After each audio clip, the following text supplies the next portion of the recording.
May I have my lord's leave to mention a matter not in your lordship's list? My learned friend was there in the last Friday when we did an execution application before your lordship. 10 crores, Damodar. My lord, there was a bank guarantee which was directed to be encashed. My lord, upon instructions, I submit that so far as the bank guarantee is concerned, my client will prepare a bank draft in the name of my learned friend's client and hand over that in the course of today. So I was just humbly praying, kindly keep this matter marked to be mentioned tomorrow so that thereafter, my lord, after it is handed up, it can be regularized. I'm very grateful. My clients are interested in the money. As long as the money comes. Well, the registrar should not really encash the bank guarantee. We have not informed the registrar as yet. We have not communicated my lord's order as yet. Very well. We'll do that only after tomorrow. Because we advised our clients to do just that because that's the right thing to do. Right. I'm very grateful. Taking leave to my lord. My lord, may I have your lordship's kind leave to mention upon notice, my lord, 2 execution applications. My lord, the execution applications are relating to mean profits in excess of 60 crores. My lord, the only reason why it has not been taken up is that they said that the main award for recovery of possession was pending in appeal before this court, then appeal got dismissed, then finally went before the Supreme Court, and my lord, the SLP also got dismissed. So the recovery of possession has reached a finality on mean profit. Now, my lord, what has happened is, now they are, my lord, randomly dealing with the assets. And my lord, they are in possession of a property which is 8,500 square meter commercial space. So there's some any day convenient to your lordship, my lord. Mean profit. Yeah. It is appearing in your lordship's monthly list as item number 450 and 451. 450, 451. We are mentioning upon notice. Nobody's here. No, they will not. They are not. Naturally, no. Hand over them. Wait. May I, my lord, kind leave to file an execution application, my lord, execution of an award. The award is of 2001. 34 has been dismissed, 37 dismissed.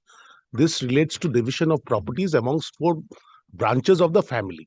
My lord, it seems, my lord, the original of the award, which was in possession of my client, he has misplaced it somehow. My lord, order 21, rule 11.3, the court may require me to file the certified copy. My lord, the department is not accepting this application without the original of the award. I was seeking leave to file it without the copy of the original. I'll satisfy your lordship when the matter is. What steps have you taken? If the original has been lost, what steps have you taken? Where's the FIR? That moment it has not been filed. My lord, there were certified copies of the award. My lord, the other side filed a 34 with a certified copy. That is with the department.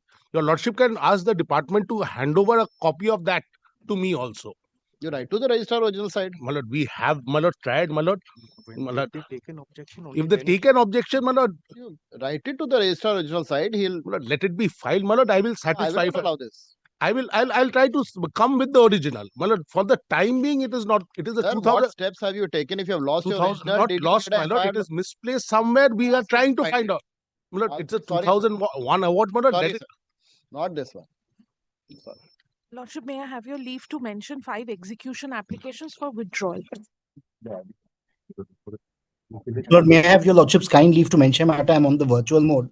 My lord, it's an execution case along with, my lord, an arbitration petition. When I'm mentioning upon notice, 130 crores was to be deposited, which has been done. But this matter appeared as item number 155 last Thursday. Well, I have taken out an application for as an application for withdrawing the 130 crores because I am the award holder. My lord, if your lordship, so if it's so, may comments to your lordship, it may be taken up any day convenient to your lordship. Withdrawing the 34. No, my lord. 36-2 money was deposited. My application for withdrawal of that money. No urgency, sir. We'll see that. Let it come in. 130 crores I am out of pocket because of the. We'll see that. It's secured. Yes. Yes, Lord. Grateful. My lord, may I be permitted to mention my execution application, my lord? My lord, we have obtained an award in the month of January 2023, my lord. Thereafter, my lord, not a single date, no direction has been passed, my lord. This matter is running in your lordship's monthly list, my lord. 34 petition. Lordship, this is my execution application. 34 dismissed. 34 has not been filed. No date hearing, no single date hearing has not been taken place. Affidavit of assets direction has also been not given, my lord. Till date, it's not been running. Grateful, my lord. My lord, and I'm seeking leave for a drawn-up copy of my lord's order, my lord, passed in November from the department, my lord. Kindly grant me the leave so that we can apply for the copy, my lord. May I have my lord's kind leave to mention a section 34 for inclusion, your lordship? 34 not right. It was mentioned on 8th of September, your lordship had allowed it, it's still not appearing in the list, your lordship. The urgency is that the I'm not allowing any 34 petitions to be it was mentioned on 8th of September. your mentioned. Is a lordship. different thing, but I have not allowed. Your I have not allowed a single 34 to be Your lordship, upgraded there's a right now. division bench order for its early disposal, your lordship. May kindly right. consider it's an MSME Not- company, your Not lordship. at all. May I have your lordship's kind leave to mention an execution application, lordship, an award of 2016. The application has been moved before the coordinate benches, your lordship. Orders have been passed. The last order was for substituted service. We have done that, your lordship. They have still not appeared. The next necessary order would be a warrant of service. It's running in your lordship's list, item number 519. Your lordship includes the Not right. Call out the list. Number 1. Lordship, I am appealing for the award holder, Lordship. Yes. Appealing for withdrawal of this matter. Take down. Learned counsel for the petition seeks to withdraw the present petition in terms of the settlement arrived between the parties. Full stop. The present petition is dismissed as withdrawn. Interim orders, if any, stands vacated. Grateful, Lordship.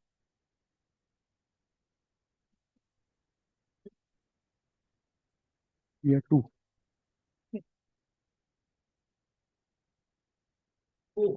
Lord, my section 29A application, on the last occasion, Mr. Lakmani had taken an adjournment.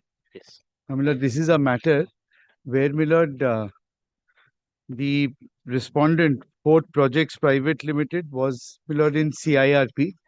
During the CIRP, they had applied before the Learned Arbitral Tribunal for, my lord, a declaration that the termination of the development agreement was illegal, and they'd also asked for stay of proceedings. That, my lord, was considered with our claims. We have, my lord, in arbitration given up claims in damages, and we said that we can't proceed against you, but you can proceed against us by filing that, my lord, claim for a declaration. We will give up all our claims and we will proceed for, my lord, defending your claim for declaration of the termination as void. So, my lord, the hearing effectively continued. It was concluded. Both parties filed their notes. Justice Indira Banerjee is the arbitrator. My lord, award was awaited. During that, my lord, the company went into liquidation. And, my lord, the time also ran out. So, my lord, I filed a section 29A for, my lord, a month's extension to enable Justice Banerjee to deliver the award. Whichever way, my lord, either it will be a stay, I won't be able to proceed, or, my lord, it will be a dismissal of my learned friend's claims. So, whichever way it is, just that 1 month's extension. Yes. My lord, may I just, my lord, say this? That, my lord, the arbitration, as Mr. Chaudhary says, is based upon my claim, my counterclaim rather, where I have prayed that the development agreement is subsisting and that the termination is illegal. Now, my lord, liquidation is on.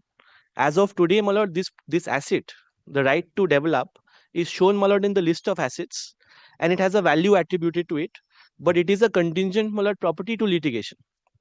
So, my lord, there are, my lord, people inquiring, my lord, because as a liquidator, my lord, my role is to maximize, my lord, the estate value. Now, my lord, if this arbitration, my lord, again resurrects for adjudication of my claim, either this value that is there today will become zero if Mr. Chaudhary wins, because he is the landowner. My lord, if I win, my lord, the value will perhaps increase. So, my lord, the arbitration is perhaps a gamble. This is, my lord, the understanding that we have. My lord, for deciding, my lord, whether I want to continue, my lord, adjudication of my claim before the arbitrator, my lord, there's a committee, my lord, the stakeholders consultation committee, which comprises, my lord, creditors of, my lord, the company, which is under liquidation. My lord, I need to, my lord, run this as a pass, my lord, this committee as a resolution. My lord, I need to give a 5 days notice. My lord, I've instructed, my lord, today, my lord, itself, we will start the process of, my lord, holding the That meeting. is not a ground for, my lord, a section 29A. No, my lord, to give consent, my lord, to give consent and concede to this application, No, my lord. nobody is asking for your consent. I'm praying for orders. My lord, it will become easier. If I can give consent, it will become easier. I just need to, my lord, run it past because, my lord, frankly, But why? no, What's the need? So court cannot be held ransom at No, but ransom to 5 bank officials. Whatever has to be adjudicated before the learned arbitrator will be adjudicated. no, lord, whether at all, my lord, I wish to pursue, my lord, my claim. Suppose you come back and say, I don't want to pursue my claim. Then the proceedings have to be there before the arbitrator, whether you want to withdraw it or not withdraw it. We are only looking at the extension of the mandate of the arbitral tribunal. You go and file appropriate proceedings, whatever you need to before the tribunal. My Whether lord, you want just to withdraw it, whether you want to proceed with your claim, you want to withdraw your claim, that also has to be adjudicated by the tribunal itself. my lord, just kindly, my lord, bear me for Even a second. suppose you come back and tell me, I don't wish to proceed with my claim, then the mandate will not be extended. No, no, my lord, understand. Mandate will be extended My lord, because this statement you're going to go and make before the tribunal, Absolutely. and they will look into the fact whether that Yes, you whether want to you pursue, can you now don't want withdraw. to pursue, whether CIRP is there, whether they want to pass any order, whether they want to decide on your termination. All that aspect has to be dealt by the tribunal. Lord, I'll just take a minute, my lord, to tell your lordship how gory the facts are. My lord, Lord Sinha Road property. But Mr. Sinha, we are not really, Yes. Mr. Chaudhary, we are not Yes. really looking into any of these aspects. No, this is, my lord, only the thing is your yes, 29A absolutely. application, agree. which has a very limited scope. We're only looking at the extension of the mandate. Though, my lord, I may get some solace in venting facts, but actually that's a waste of court's time. But I can't pass any more order on that. So, my lord, I withdraw my venting. Urge to vent is Yes, withdrawn. Mr. Lakhmani. my lord, in that event, my lord, your lordship may, my lord, pass necessary orders. My lord, I am not, my lord, giving any consent. No, nobody is asking for your consent. When was the arbitrator appointed? Yes, my lord. Date follow? I'm sorry, my lord, I should have the Just date. wait. My lord, arbitrator was 16 November 23. Pleadings completed on? My lord, they filed their statement of defense On? and counterclaim on 13th January 25. But since it's beyond, my lord, Statement period of of defense was 6 filed on? my lord, statement of defense, original statement of defense by respondent numbers 2 and 3 was filed on 11th March 24. 22nd of May 2024. Yes, 22nd May 24. Respondent number 1. I am taking that to be conclusion, my lord. Yes. And counterclaim on 13-1. Yes.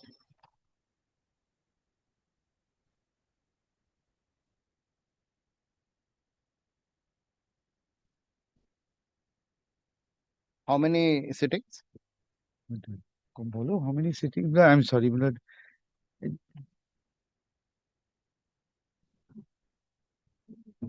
My lord, the number is not mentioned. That's all right. All right, take down. The petitioner has It filed is concluded, my lord. the petitioner has filed the present application under Section 29A of the Arbitration and Conciliation Act 1996, seeking extension of the mandate of the arbitral tribunal to conclude its proceedings and publish the award. Full stop. Learned senior counsel for the petitioner, Mr. Jishnu Chaudhary, states that this court, by order dated 16/11/2023, had appointed a sole arbitrator to adjudicate the dispute between the parties. Full stop. The statement of defense was filed on 22/5/2024, and the counterclaim was filed on 13/1/2025. The last proceeding of the tribunal was held on 21/5/2025, upon which the final arguments were concluded and the matter has been reserved for publication of the award. Full stop. It is further submitted that subsequent to the conclusion of the arguments, the respondent had been admitted to liquidation with effect from 26/2025, which resulted in an impediment to the continuation and conclusion of the arbitral proceedings. Full stop. Going to the pendency of the liquidation proceedings, comma, the parties were unable to mutually extend the mandate of the arbitral tribunal. Full stop. Upon consideration of the materials placed on record, this court is satisfied that no delay is attributable to the learned sole arbitrator in concluding the proceedings. Full stop. Having regard to the advanced stage of the proceedings and in the interest of justice, the mandate of the arbitral tribunal is further extended for 45 days, my lord. for 2 months. 2 months. For a period of 2 months from today. Full stop. The learned sole arbitrator is requested to make all reasonable endeavors to publish the award within the extended time period. Full stop. With the aforesaid observation, comma, the present petition stands disposed of. My lord, your lordship may just give me, my lord, 1 day's time to file the wakalatnama in the department. My lord, I'm told the wakalatnama is not on record yet. My lord, if Learned counsel. So I'll record you're giving consent or not? no, my lord. All right. What My should I lord, record? You're not giving consent? my lord, do not record anything because, my lord, this decision, my lord, had to be run past the committee. Learned counsel for the respondent is at liberty to file the wakalatnama. Full stop. Grateful. Great. my lord.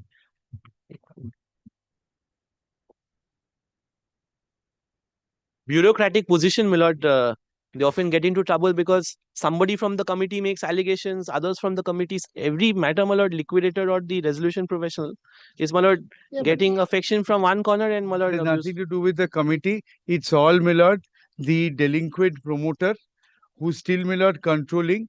He obtained property of 2 old ladies to make a multi-storied building, converted the existing house into his residence. That's when we went to court, got a Section 9 order, and then my lord went into arbitration. He promptly went into CIRP. Now, in CIRP says, first he says, don't hear. We had claims of, my lord, delay of 10 years. We had claims of 100 crores. And then, my lord, he's not even in possession. Section 9 order says his guard may visit one room. And now he wants to sell that right in liquidation to his own company so that, my lord, he can continue to torture the ladies. It's shown as an asset by the resolution Yes, professional. this is totally malafide. This is So it has to be pre-CIRP termination. arbitrated. Mr. Lakhmani is not aware. He only came at this stage. Yes. Well, Lord, I was there, my Lord, I am aware. Mr. He Ghosh, is aware. That's why he's keeping quiet. No, my Lord, That's why he's quiet. Why he's quiet? I was preparing for the RP then. Grateful. my lord. All right, next. So this is my application. It's a 29A, my Lord, where, my Lord, the last extension was granted on 18th of November 24 for a period of 1 year. The last sitting is at page 19, which was held on the 7th of May 2025, which is the 53rd meeting. Now, what has happened is, my Lord, post this meeting where, my Lord, the arbitrator was pleased to appoint a special officer. He went in, my Lord, collected the dues of both the parties, both the claimant and the respondent. And in fact, my Lord, the financial part of the claims more or less have worked out. My Lord, if the tribunal's mandate is extended by another year, my Lord, I think we'll be able to resolve the entire dispute. I wouldn't be disputing that. For a change, I wouldn't be joining issues with Mr. Ghosh. The arbitrator was appointed on On, my Lord, 22nd of December 2022, which is at page 8 of the application, my Lord. 2020. 2020. 2020.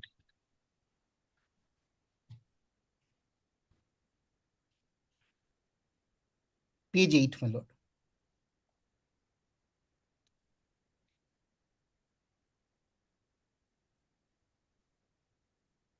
Take down. The petitioner has preferred the present application under section 29A of the Arbitration and Conciliation Act 1996, seeking extension of the mandate of the arbitral tribunal to conclude the proceedings and publish the award. Full stop.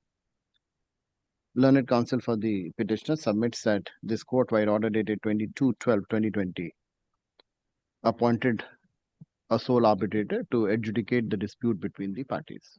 Full stop. The pleadings were completed on 14th June 2021. Full stop. With the consent of the parties, the mandate of the tribunal was extended by 6 months. Full stop. Subsequently, this court, by order dated 18/11/2024, extended the mandate of the tribunal for a period of 1 year till 17/11/2025. Full stop. Learned counsel for the respondent states that he has no objection to the extension of the mandate of the arbitral tribunal. Full stop. It is further contended that there have been more than 53 sittings of the arbitral tribunal, and the matter is at the stage of recording of evidence. Evidence, right? Evidence. Evidence. Full stop. Learned counsel for the petitioner submits that the matter involves voluminous documents, and thus, despite the best effort of the arbitral tribunal, the matter could not be completed within the extended time period. Full stop. Upon consideration of the materials placed on record, this court is satisfied that there is no delay. There is that no delay in the conduct of the proceeding is attributable to the learned sole arbitrator. Full stop. Having regard to the advanced stage of the arbitration, and in the interest of justice, the mandate of the learned sole arbitrator extended further for a period of 1 year from today. Full stop. It is requested that the learned sole arbitrator will make all reasonable endeavors to complete the proceedings and publish the final award within the extended time period. Full stop. With the aforesaid submission, with the aforesaid observation, the present petition stands disposed of. Great.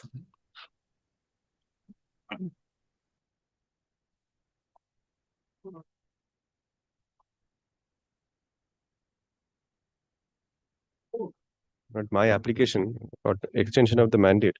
But I'm the claimant in the proceedings. My Lordship, I'm led by Mr. Shivshankar Banerjee. He is kindly appearing online.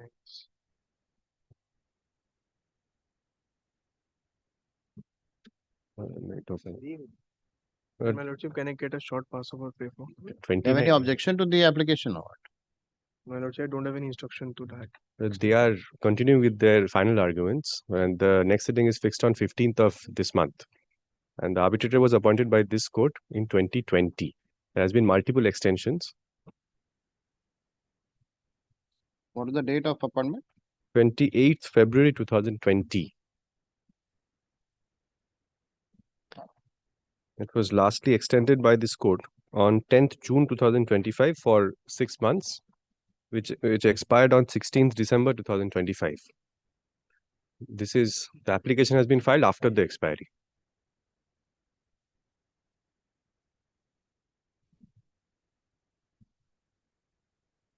Take down. Learned counsel for the petitioner has filed the present application under Section 29A of the Arbitration and Conciliation Act 1996, seeking extension of the mandate of the arbitral tribunal for conclusion of the proceedings and publication of the award.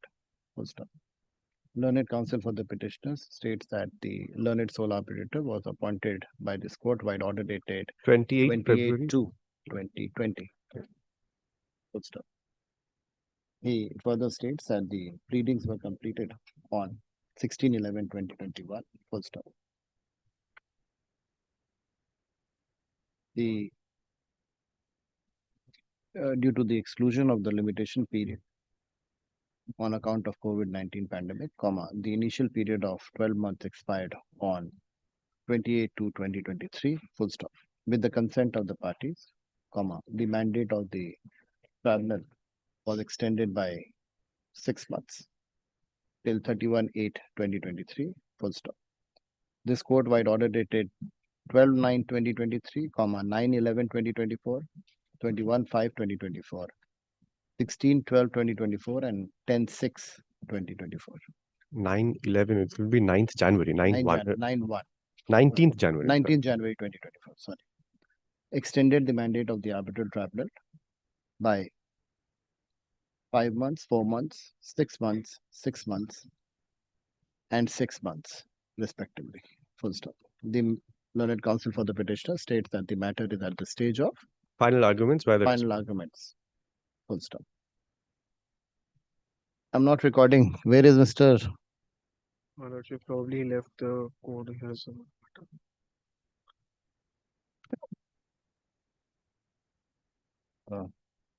This court, upon consideration of the materials on record, full stop.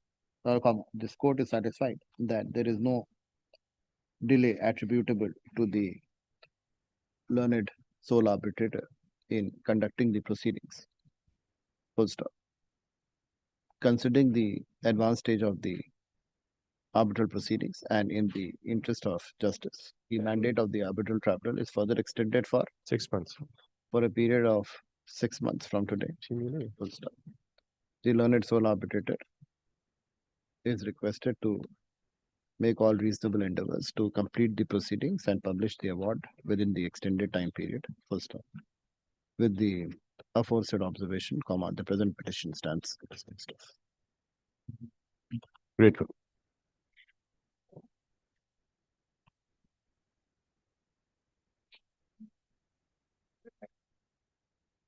This is my application, my lord, for extension of the mandate. For the rest. At present, my lord, petitioner's witness cross-examination is going on, my lord. The learned arbitrator was appointed by the order of 26th April 23 at page 39, my lord.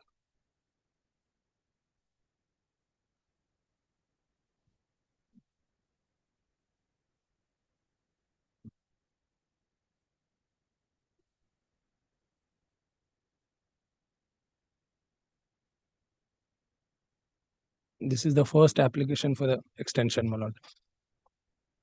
Praying for 1 year time, my lord.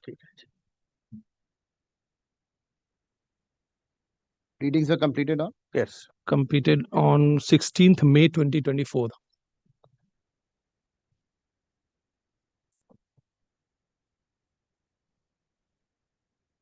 November. Expired on? 14 November. 14 November 2025. How many hearings? 25th hearing, my lord.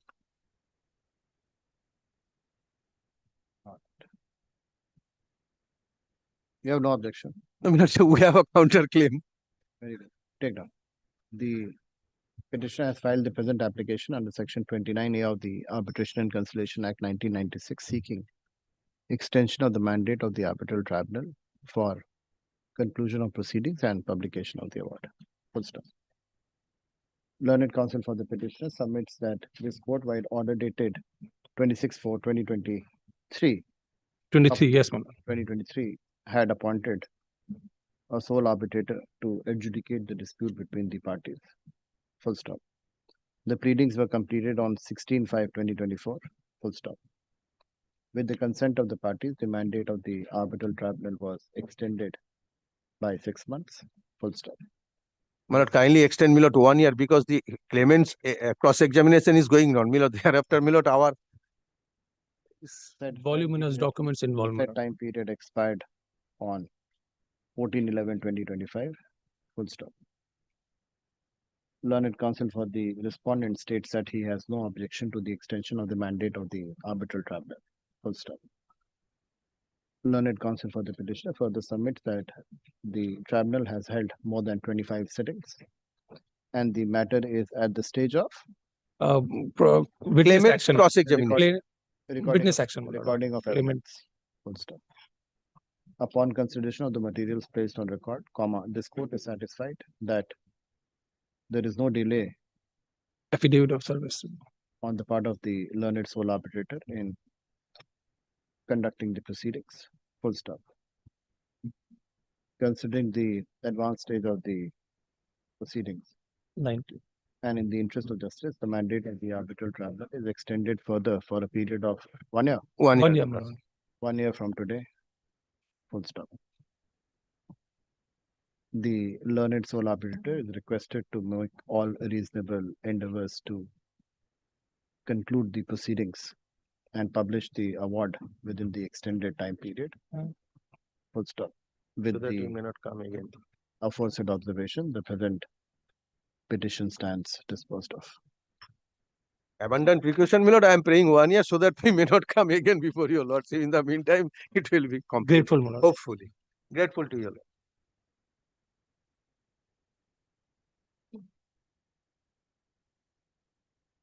Section 9, draw 6. Lordship, this is my application. Your Lordship was very kind to grant me time on the last occasion. The query that had fallen from your Lordship apropos this, I'll just address the legal bit of it first. Your Lordship, what has happened here is that, your Lordship, there was a dealership for application form pursuant to which invoices, the parties entered into a business transaction. Invoices were raised. The invoices contained the arbitration clause. Now, your Lordship, the original dealership applicant had passed away, and in the instant Section 9 application, his wife, who happens to be his legal representative or legal heir, has been subsumed within the scope of this dispute. Your Lordship, a query had fallen from your Lordship apropos the fact whether this can be done under the ambit of the Arbitration Act. Your Lordship, to that effect, I'll just make this. I am carrying a judgment. Your Lordship will kindly take this up once. She's not even a party to the He's agreement. not a party to the arbitration agreement, Your Lordship, on that.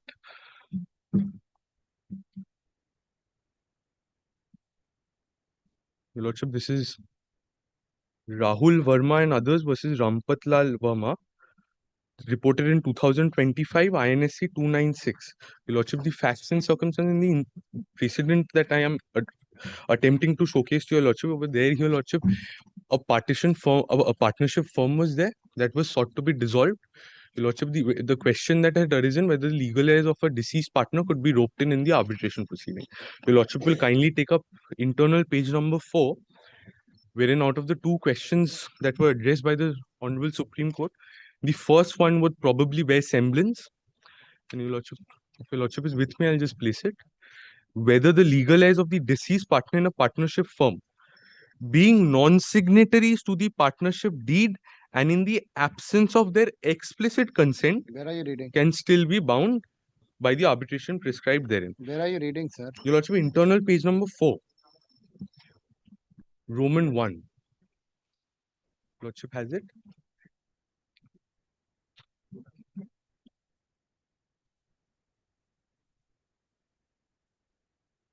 Yes. Now, to address this question, Your Lordship, the Honorable Supreme Court first refers to the definition of legal representative as is enumerated in the Arbitration Act, which was found in section 2(1)(g), which Your Lordship will find in the latter portion. Your Lordship, I'm not reading it out. Your Lordship, then. This is entirely different. Your Lordship, the question over here, subject to correction, Your Lordship. You're Your Lordship, impleading somebody, sir. You're not invoking a right which is flowing out of a contract. no, Your Lordship, this is also, Your Lordship, not impleading to the extent, Your Lordship. I'll just address Your Lordship on this on first principle, Your Lordship. Your Lordship, had the arbitration had already commenced, Your Lordship, the arbitration has culminated into an award. Now, Your Lordship, at the stage of execution, in fact, if the person concerned passed away, the award will be executable against his legal heirs or legal representative, as is the case is. Now, Your Lordship, over here, Your Lordship will kindly appreciate. Your Lordship, Technology will not work here, sir. no, Your Lordship will. I bow down to that. Your Lordship will just kindly take up the cost title over here, because Your Lordship over here, or the dealership agreement form, it's there at page number 15. Your Lordship will appreciate that this is a sole proprietorship. So, Your Lordship, in sole proprietorship concern, Your Lordship, the liability is essentially on the person concerned, because the proprietorship concern does not have a separate legal, is not a separate juristic entity for it to ascertain any liability upon itself. So, Your Lordship, over here, the liability is apropos the person concerned. Now, Your Lordship, once the person has passed away, Your Lordship, his legal heir, which is his wife, has been roped in. And that, Your Lordship, subject to correction, Your Lordship, that is the question that had been framed by the Honorable Supreme Court over here also. Not at all. Your Lordship, then Your Lordship, I'm just praying for Your Lordship's guidance over here. Because Your Lordship, the definition of legal representative, Your Lordship. Over here, if Your Lordship, tomorrow I execute an arbitration agreement, Your Lordship. Then Your Lordship, apropos the liabilities that I ascertain upon myself through the subject matter contract, Your Lordship, then I will have to go to a civil suit because Your Lordship. Because the parties over there have already contemplated a dispute resolution mechanism. Go before a civil court. Better. Your Lordship, probably not. Your Lordship will just kindly allow me 1 minute. Your Lordship, I'm just asking this question to myself. Your Lordship, This should be dismissed with cost. Your Lordship, I am just with cost. Your Lordship will just Take my time. I'll dismiss with cost. Your Lordship, then I will. Because Lordship, you have already on 4 occasions. Your Lordship, this is a change brief. Your Lordship will appreciate we filed in a fresh Every time Bharat. I've been very indulgent. No, that Your Lordship has been with all matters, Your Lordship. With the hope that you'll withdraw it. No, Your Lordship, I will then withdraw it, Your Lordship. Just That's Lordship much will better. give me the liberty to approach the appropriate. Learned counsel for the petitioner seeks to withdraw the present petition with liberty to file appropriate proceedings in accordance with law. Grateful to you.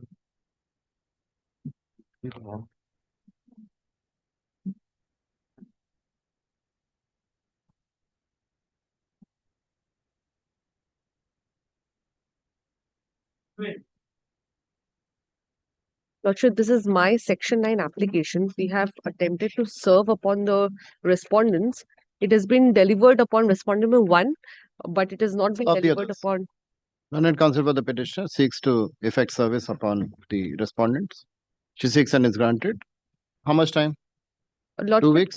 they are not traceable. It has been returned with insufficient address. You know what to do. Lordship will attempt to serve them by way of paper publication, Lordship. How much time? Lordship, 2 weeks' time, Weeks ago. 3 weeks' time. 3 weeks. Grateful. Time to service it. The borrowers were served, the other respondents are not. So we'll come back, my lord, for that.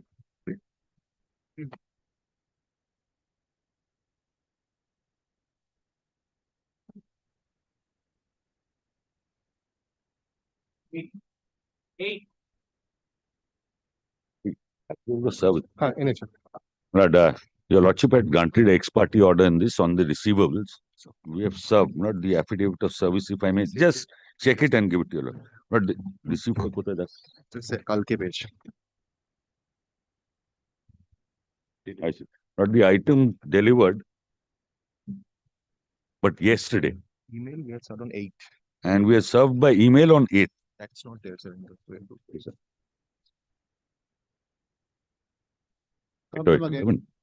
But this is not in the affidavit of service, but email service was on 8th.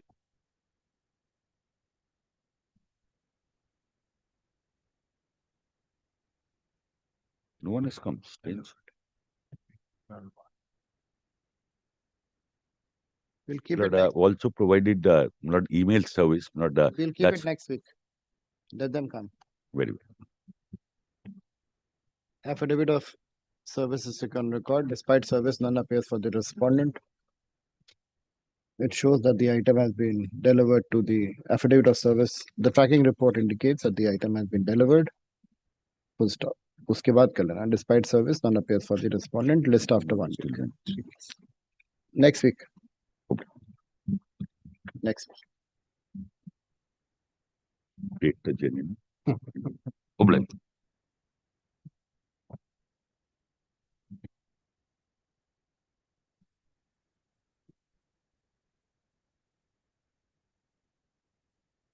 Nine.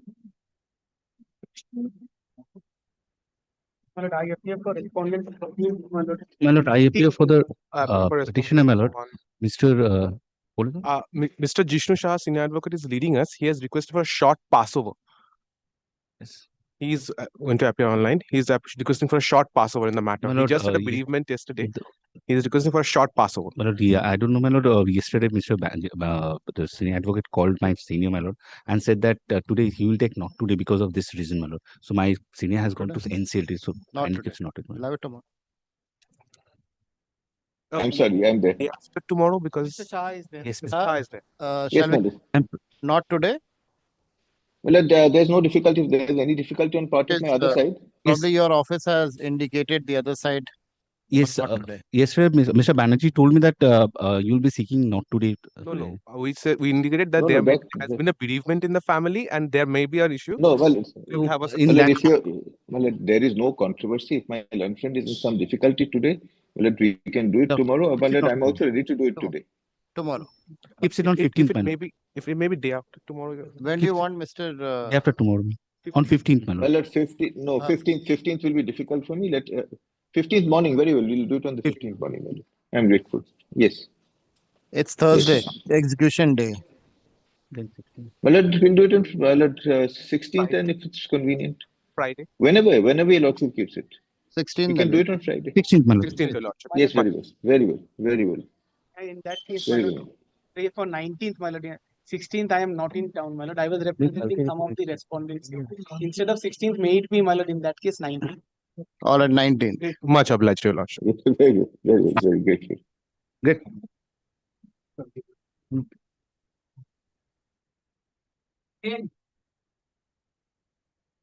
May it please, my lord, this is my Section 9 application, my lord. I'm moving this ex parte, my lord. The dispute, my lord, between the parties, my lord, arise out of, my lord, a settlement agreement of, my lord, 22nd of July, my lord, 2025. The parties before your lordship, my lord, there are 5 parties, my lord, 3 petitioners, my lord, 2 respondents, my lord. The petitioners, my lord, form part of one single economic entity, my lord, one corporate group, and so is the case, my lord, for the respondent. You're appearing for the respondent? He's standing there. Petitioner is here.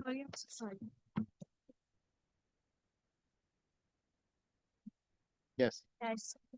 My lord, the petitioners, my lord, as much as the respondents, my lord, both of them, my lord, my lord, one composite, my lord, economic entity, my lord. The petitioners are one entity, my lord, economic entity, and the respondents are one, my lord. This will be evident since, my lord, they have common directors, my lord, and they operate out of the same registered premises, my lord.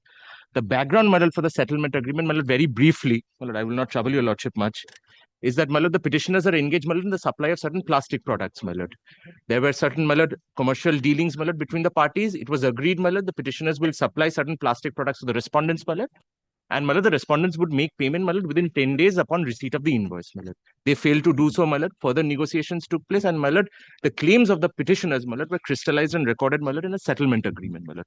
The settlement agreement, my lord, very categorically, amongst other things, records that, my lord, the entire claim, my lord, which is crystallized with the petitioners, my lord, in the settlement agreement will be discharged by way of, my lord, 12 post-dated checks, my lord, with the condition, my lord, that if any of the checks, my lord, is dishonored for any reason whatsoever, my lord, the entire amount becomes due and payable and interest starts running from that date. A condition is provided for in the agreement, my lord, that once a check is dishonored, my lord, I will write to them saying, please cure it within a period of 7 days. A curative period is provided. If they fail to cure it, I can immediately invoke arbitration. My lord, I'll show those provisions.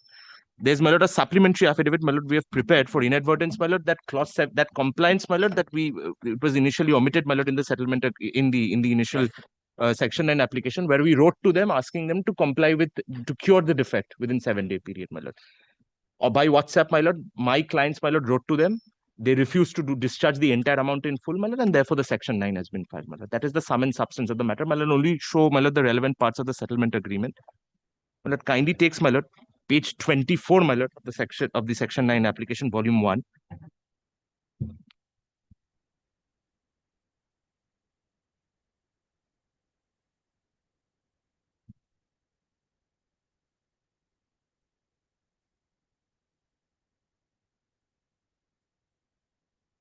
Your lordship has it? Yes. My lord, kindly notes, my lord, Janov Polyproduct Private Limited. It's one of the respondents, my lord. Yeah. My lord, kindly notes, my lord, the address, 8th floor, room 810, Kolkata, so-and-so, 32 Ezra Street, my lord. My lord, kindly turns to page 26. Janov Overseas, my lord, same address. Collectively, my lord, defined as the first parties. Collectively, my lord. These are, my lord, the respondent numbers 1 and 2 before your lordship. Yes. My lord, kindly comes down a bit, my lord, in page 26. My lord, my lord, will find, my lord, 3 entities, my lord. Injecto Polymers, Hind Polyfabs, and Jupax Vanija, my lord. These are the 3 petitioners before your lordship, my lord. Kindly, my lord, only notes, my lord, these 3 all have the same addresses, my lord. And I'll also show, my lord, from the signatory pages, one common director for all the 3 companies representing in this present agreement, same for the 2 parties, my lord. And, my lord, the petitioners have been collectively defined, my lord, as the second parties. Malad, the background, Malad, the recitals are laid down, Malad, in page 27, recitals 1 to 4, Malad. I'm not troubling your lordship with that. Supply of plastic products. Yes, Malad, supply of plastic products. But as I had mentioned, Malad, not troubling your lordship, Malad, Malad. Note of it. Malad kindly only turns over the page, Malad, at page 28, Malad. The discharge, Malad, of the Shall pay 12 post-dated checks, Malad. Particulars have been given, Malad. Kindly only notes para 1, right below the habendum clause, Malad. That's shall pay a sum of rupees 2 crore 23 lakh 65,000, Malad. This is the amount, Malad, that has been crystallized in the settlement. And Malad, the particulars of the 12 post-dated checks, Malad, are given from pages 28 right up to page 30, Malad. Kindly, Malad, takes a note of it. Now, Malad, kindly turns over, if your lordship, Malad, permits me, kindly turns over, Malad, to page 31.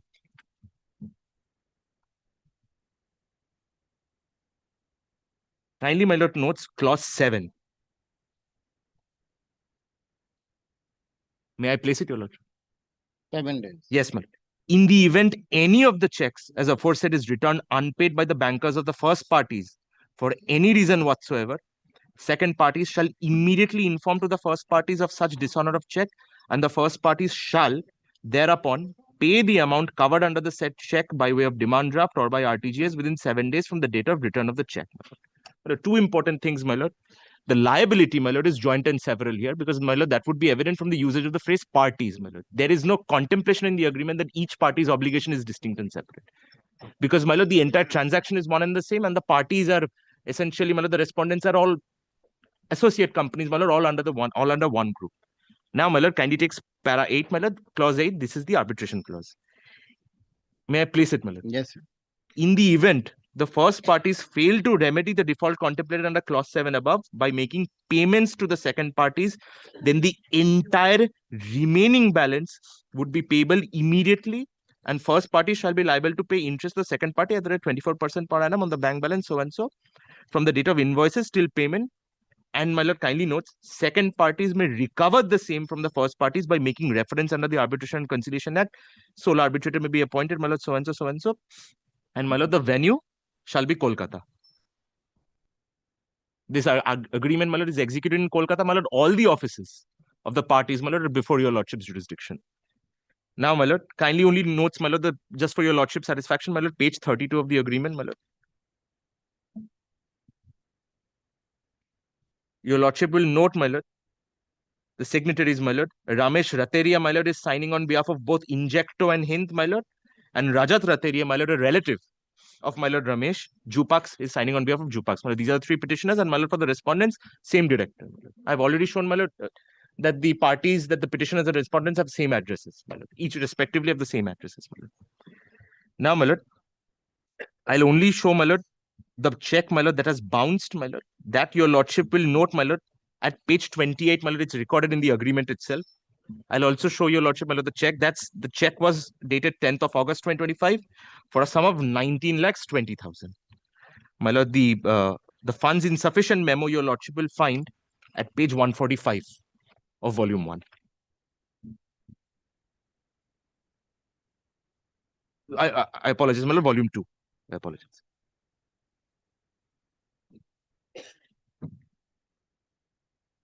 Yeah. My lord, this happened on 12th of August 2025, my lord. My lord, may I make over, my lord, the supplementary affidavit where the subsequent correspondence is disclosed, my lord?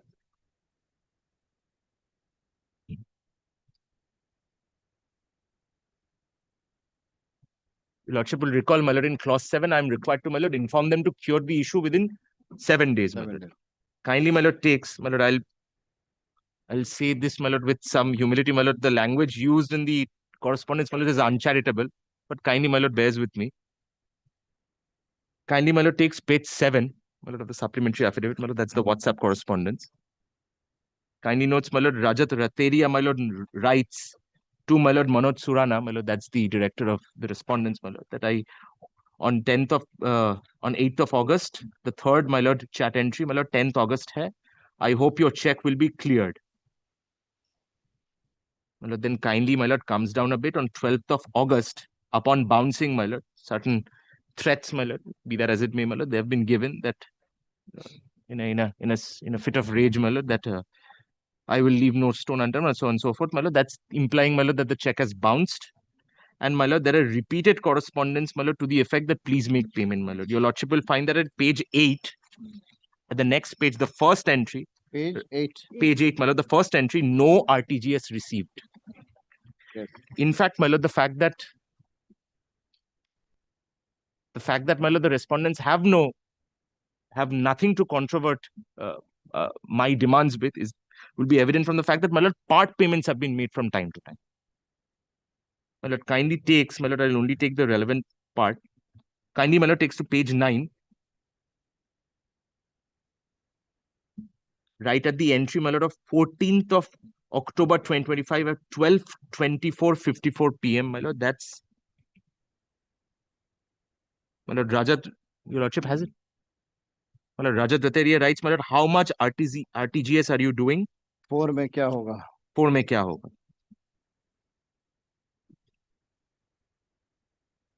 And then, my lord, similar acknowledgements. Rajat Rateria repeatedly saying 4 lakhs is also not done.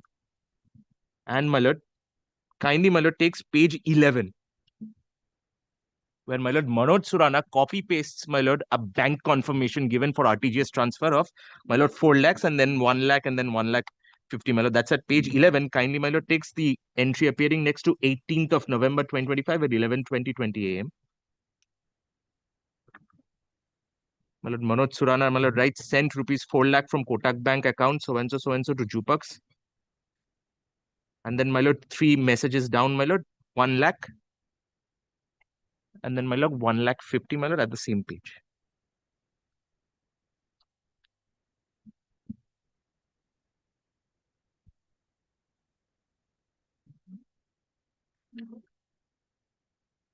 No repudiation, no denial, my lord. In fact, the tenor of the conversation suggests, my lord, the director of the respondents was seeking time to make payment, my lord. My lord, I've particularized, my lord, and my prayer is for attachment of the bank accounts, my lord. They can operate the bank accounts so long, my lord, it's secured by some, my lord. I've particularized, my lord, in pleading the bank accounts. Your lordship will find that, my lord, at page 18 of the petition, my lord, para 29. And, my lord, para 13. Para 13 and para 29. Para 13 at page 13 and, my lord, para 29 at page 18.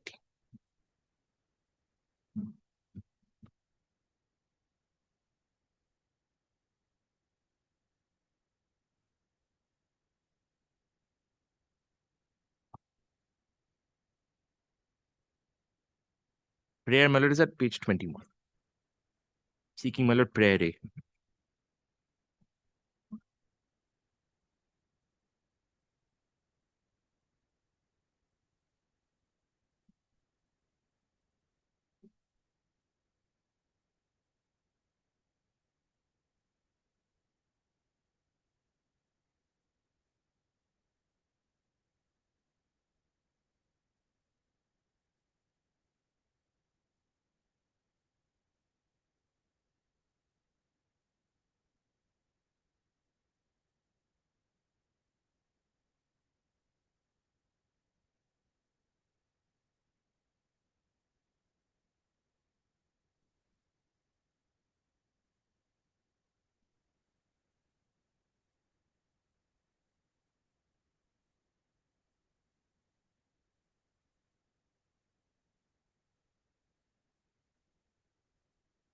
Now the petitioner has preferred the present Section 9 application.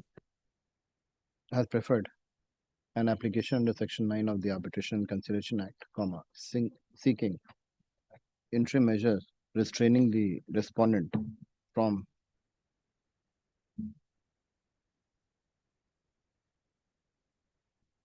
withdrawing, transferring, or otherwise dealing with the funds lying in their respective bank accounts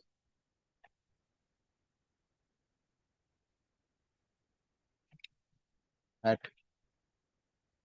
Canara Bank, Circus Avenue Branch, Calcutta, account number 125,004,502575, maintained by the respondent number 1 and Canara Bank Park Street branch, Calcutta, account number 2559214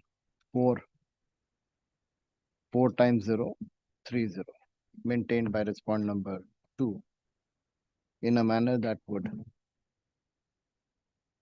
defeat the petitioner's claim arising out the settlement agreement dated 22/7/2025, unless until a sum of rupees 2,61,44,048.20 inclusive of the principal and contractual interest is secured. Full stop. Learned counsel for the petitioner, Mr. Sen, submits that on or about 25/4/2025, the respondent placed verbal orders on the petitioner for the supply of various plastic products. Full stop. In pursuance thereof, the petitioner number 1 supplied the goods and raised 12 invoices upon respondent number 1 to 14. Respondent number 1 and 14.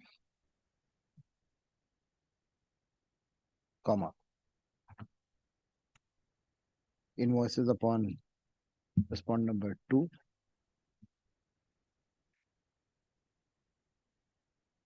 had raised 12 invoices, right, Mr. Saint? 12. Yes. 12 invoices. 12 invoices. And raised 12 invoices. Full stop. The respondent duly accepted the goods without any demur or objection and neglected to make any payments towards the said supply. Full stop. Consequently, the parties entered into a settlement agreement dated 22/7/2025, whereby the respondent admitted and acknowledged the liability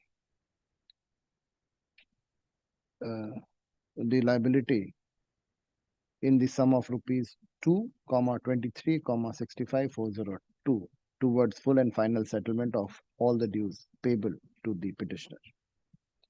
Full stop. Under the said settlement agreement, the respondent agreed to liquidate the liability in 12 installments, as detailed in para 13 of the present petition, and accordingly issued 12 post-dated checks drawn on the bank accounts maintained at Canara Bank, Circus Avenue branch, Calcutta, and account number ऊपर से लिख लेना, and Canara Bank Park Street branch, Calcutta, with an assurance that all the checks will be honored upon presentation. Full stop. It is further contended. It is further recorded in the settlement agreement that the goods shall we record this also or we leave it? The 27 lakhs para 4. It is further recorded that the goods weighing approximately 24,842 kg. This amount of 27 lakhs, shall we record that? Kindly. 640. Page 30, para 4. My lord, that is a separate transaction. I leave it to your lordship, my lord. Nothing turns on it, my lord, as far as the section 9 stage is concerned, my lord. This is a separate. In furtherance of the settlement agreement, in recorded wala. In furtherance of the settlement agreement, the petitioner presented the post-dated checks on 10/8/2025 issued by the respondent number 1 in favor of petitioner number 3, however, the said check was dishonored and returned unpaid with the endorsement insufficient funds, inverted comma में डालना, funds insufficient. full stop. Upon dishonor of the check, comma, the petitioner lodged a complaint dated 23/8/2025 with HARE Street Police Station, and further a complaint dated 16/9/2025 before the Commissioner of Police Howrah, full stop. Despite the same, comma, no payment has been made to the by the respondent till date, full stop. The settlement agreement contains an arbitration clause, comma, which provides that the seat of the arbitral proceedings shall be at Calcutta, full stop. The petitioners are in the process of invoking arbitration in terms thereof, full stop.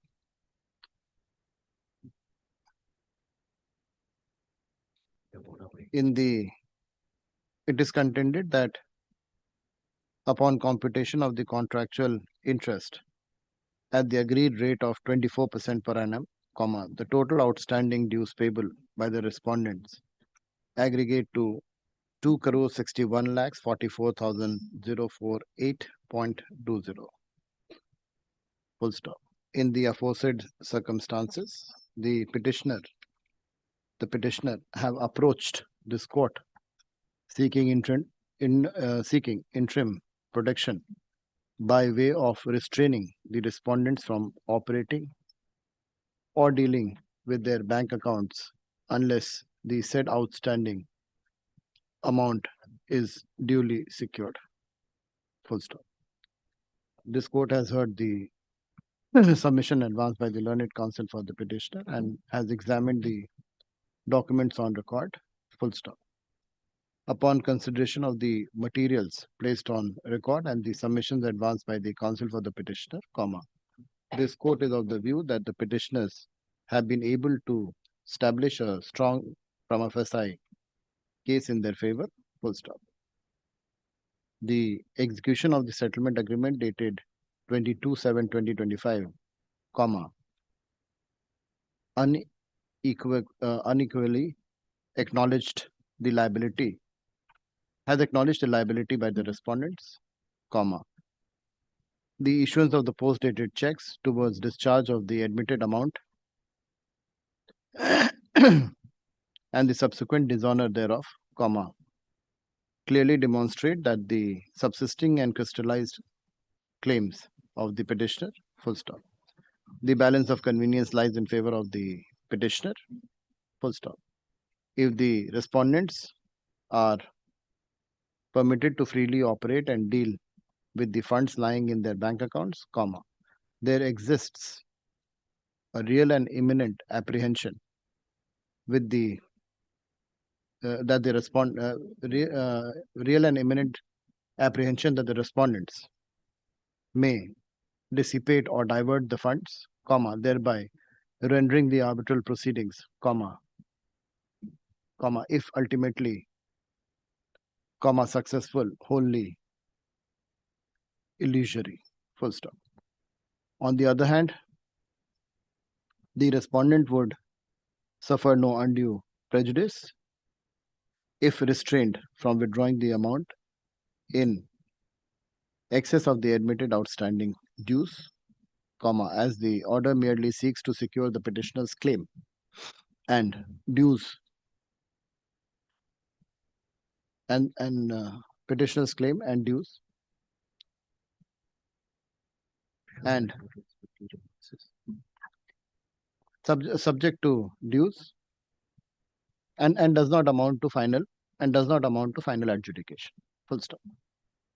Further, this court is satisfied that irreparable loss and injury would be caused to the petitioner in the event the interim protection is not granted, full stop.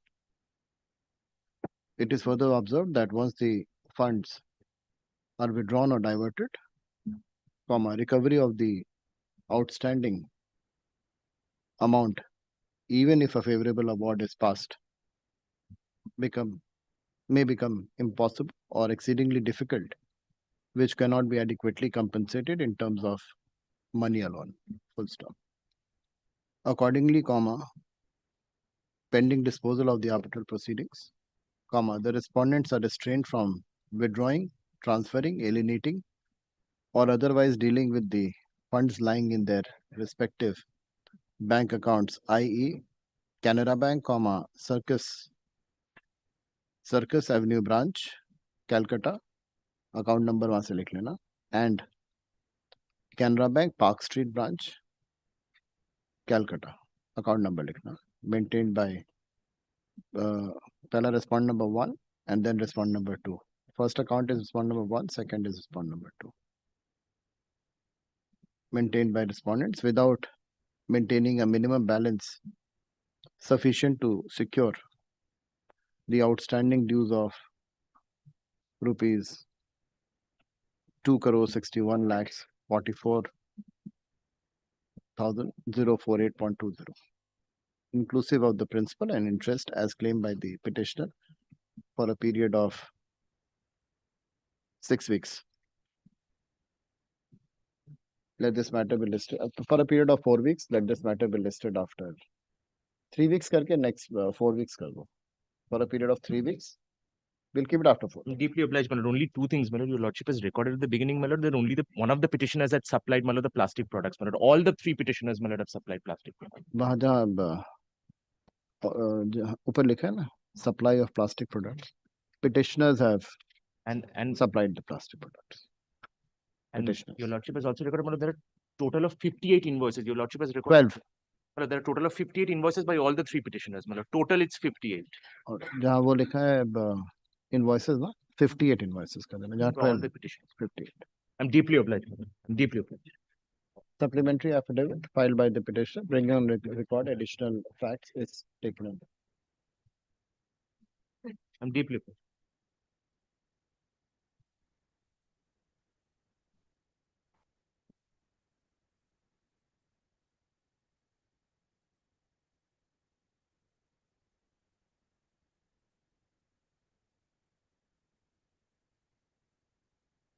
Come in.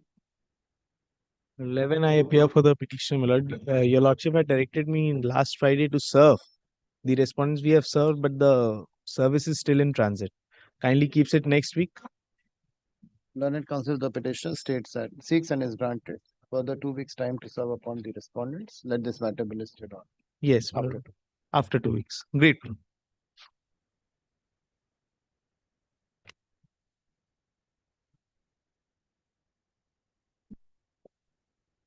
Yes. My lord, 12 is my application, my lord.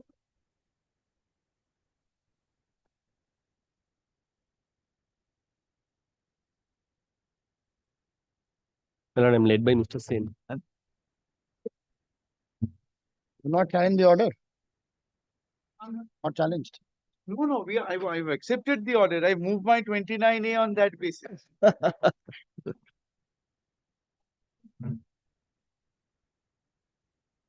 A subject matter of a Also, one. And I am also moving an application to send him to jail. Very good. Let us. Commercial court wouldn't send him to jail, but your lordship in all probability would. Good. Let us see. If the order survives, Yes. the order has to survive first. But the subject matter is a development agreement. But, and it is a revenue sharing development agreement.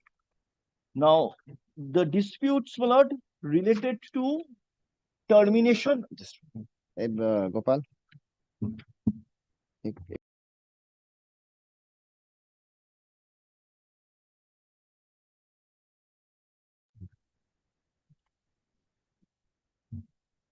Yes, Mr. Singh. Disputes arose on account of, my lord, the termination of the development agreement. Yes. Termination agreement. Termination of the development agreement. The landowner, which is my learned friend's client, they have terminated the agreement. They referred the dispute to arbitration, and it is essentially a case of damages. Yes. Without going into the details of the claim, I'll just show your lordship what is the prayer in the statement of claim, what is the basic ground for the claim. Kindly see Well, your lordship will keep the supplementary affidavit because the statement of claim was annexed to the supplementary affidavit. Yeah, supplementary affidavit.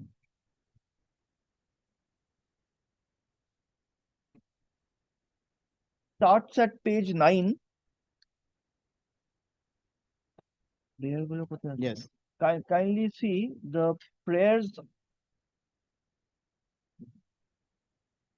In fact, if your lordship, yes, their basic dispute is, kindly come to paragraph 14 at page 19. Revenue sharing, I have not provided them accounts. This is their main case. Was their main case in the statement of claim.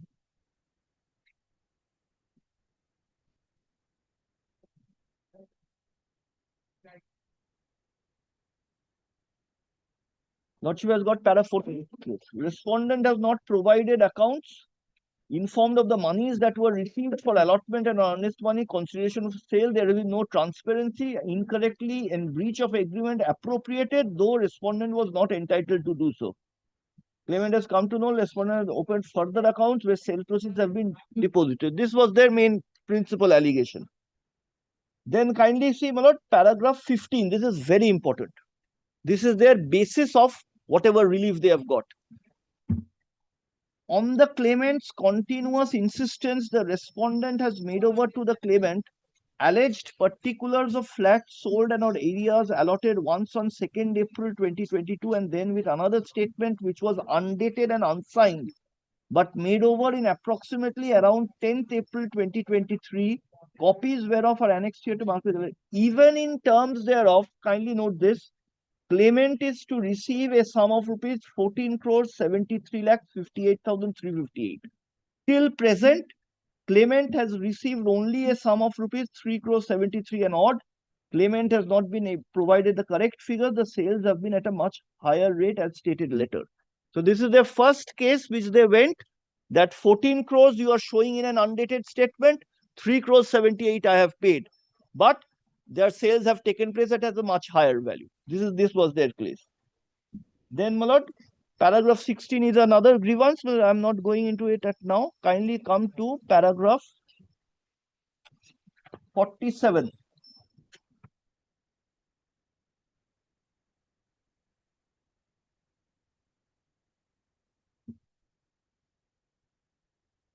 Claimant is further in paragraph 47 is at page 30. Yes. Claimant is further entitled to a sum of rupees 19 crores. So this is his final. He said undated, unsigned statement 14 crores, but I am entitled to 19 crores for the areas already sold by the respondent, though lesser sums have been disclosed, even lesser sums paid to the claimant. Claimant has received a sum of rupees 3 crore 19 on dates evident from a schedule. Claimant is thus entitled to balance sum of rupees 16 crore 73. So this is in actual she is saying on account of the revenue sharing part. Now kindly come to paragraph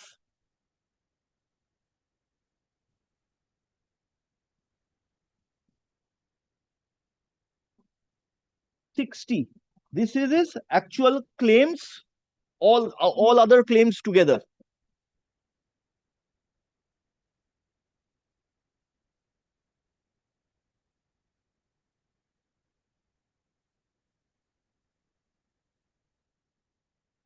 $124. 60, my lord, gives the breakup of his claim. My lord, I have placed paragraph 47, that was the actual claim on account of monies which he has not received. Yes. And the other claims, my lord, your lordship will see, these are in the nature of damages to be assessed. Now his prayer was page 36. Declaration that the agreement has stood terminated, power of attorney has been revoked. Award for 124 crores. This is page 60, out of which para 47 relates to the immediate claim. And other declarations are there. Apropos this, my counterclaim was for termination is wrongful and specific performance. This was the basic area of dispute. Section 9 was initially filed. Section 9, there was an order from the Learned Commercial Court. And that same order was initially continued before the arbitration proceedings. My lord, your lordship will kindly see this order. Kindly take this same volume, page 8. This is the order, first order of the Commercial Court.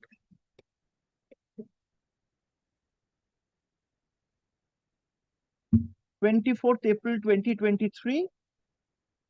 Order in portion, all sale or alienation of flats, shops at the scheduled property with third party can only be effected, making the petitioner as confirming party. And out of the transaction, petitioner shall be entitled to 40% of the sale proceeds until disposal of the Section 9 application.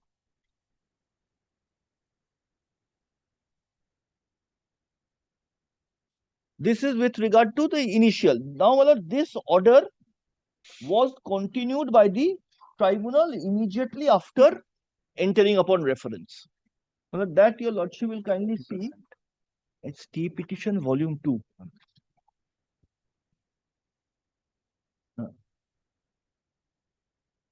Page 149.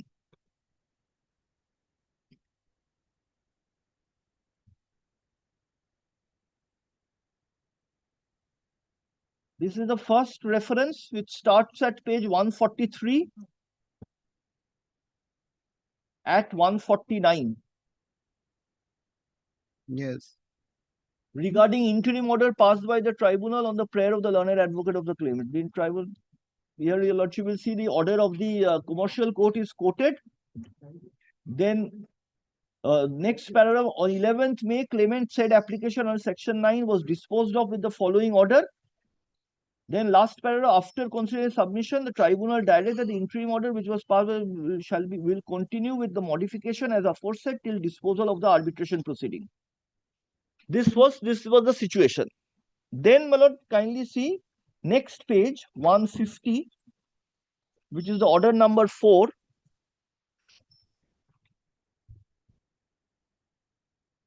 He comes up with 2 applications under section 17.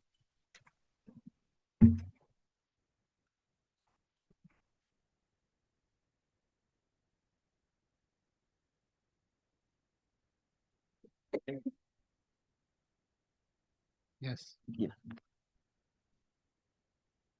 Here, my lord, this order, the earlier order was modified. Kindly come to the part at page 153. Yes. Under such circumstances, tribunal feels that the interim order which was passed by the tribunal on 27 June requires to be modified to some extent in the following manner so that a workable solution can be made not to protect not only the interest of the claimant but also the interest of the buyers and prospective buyers. Respondent is directed to pay 40% of total consideration money paid by the purchaser in respect of last 3 transactions which were made by the respondent in favor of different purchasers. One of such transaction made through sale deed dated 1st August and the other 2 transactions made through sale deeds executed on 2nd August to the claimant by demand draft. On payment of the aforesaid 40% total consideration money of those 3 transactions by respondent to claimant, claimant will regularize those transactions if needed on the request to validate those transactions as per law within a reasonable time. With regard to remaining 12 transactions, the respondent are directed to serve copy of agreement for sale, copy of the sale deed in respect of the 12 transactions within 1 week so that the claimant can have idea about the nature of transaction, name of the purchase, such and such. Remaining 12 transactions can be completed by joining the claimant as a confirming party in the sale deeds to be executed and registered in favor of the prospective purchasers on payment of 40% consideration. So, these are the directions which were passed with regard to those transactions. Then, my lord, your lordship will come to the next order, which is a very important order, where those section 17 applications were being finally considered. So only 3 transactions he has restrained it to, right? 40% at that stage.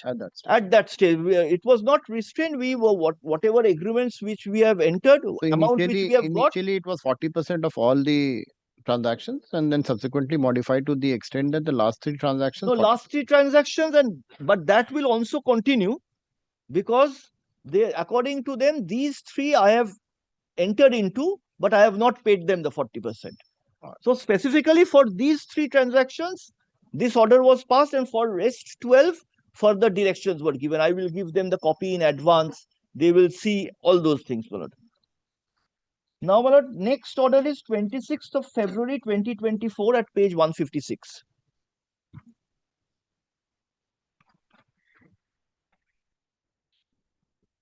So one of those section 17 application was an application for attachment before judgment. Now kindly see, well, this is a longish order. The first part deals with the entire facts.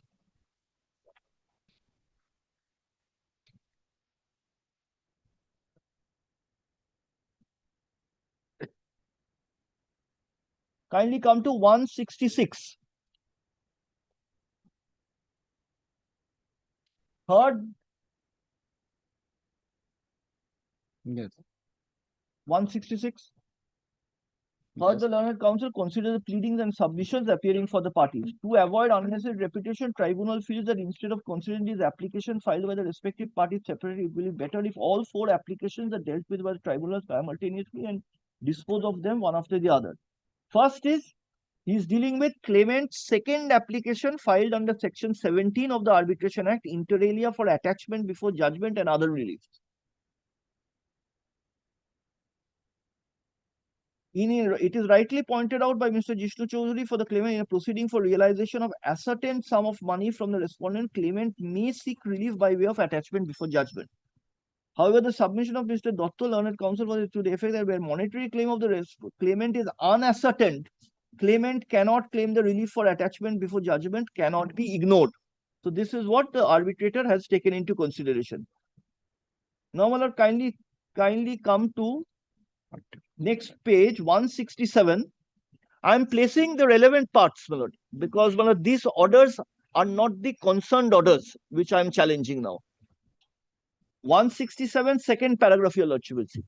Thus it appears, this is the finding, that accounting is necessary to trace out the exact claim of the claimant attributable to its share of 40% in the sale consideration.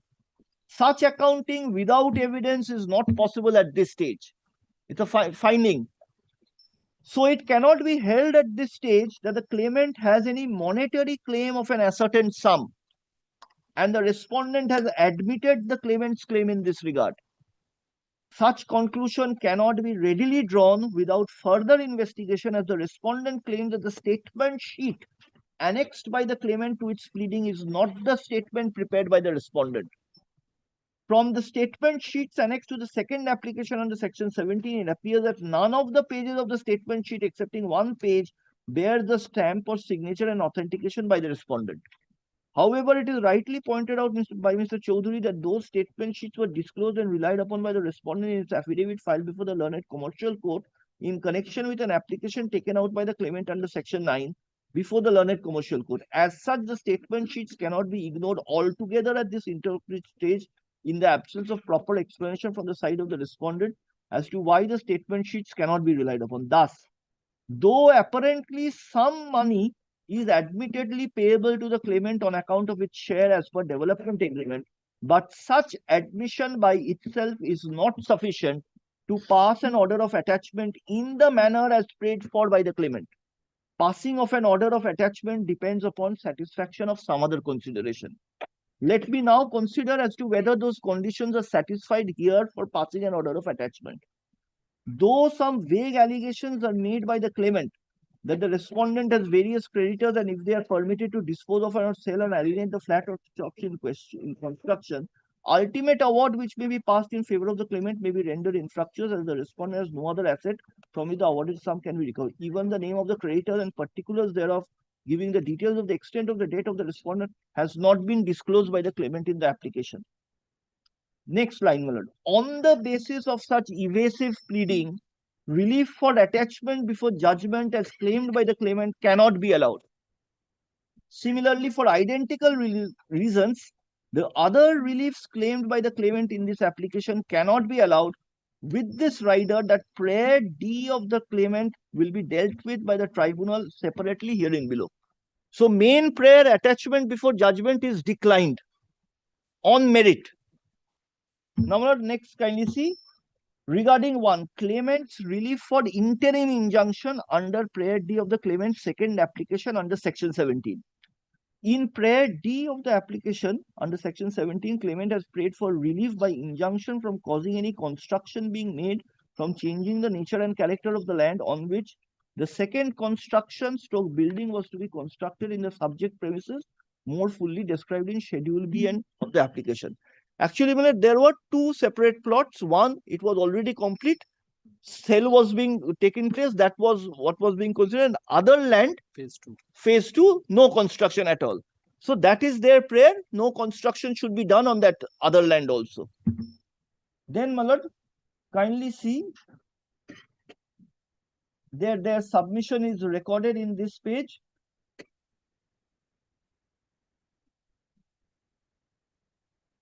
Both our submissions are recorded. Ultimately, kindly come to page 175.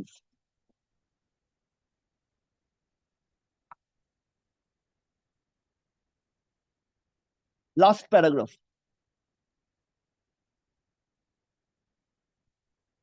With regard to the statement of account being annexure E to the statement of claim, Mr. Chaudhuri contended respondent for the first time before the tribunal disputed the correctness of such statement. This has already been dealt with by the arbitrator in the first part. Mr. Chaudhuri contended that said document was not prepared by the claimant. He contended said document was prepared by respondent. Respondent itself disclosed the said document and affidavit in reply filed in connection with the proceeding under section 9. That the development agreement is not.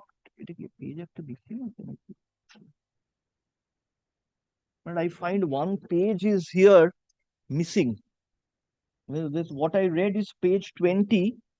The next huh? There. Would like to read from here.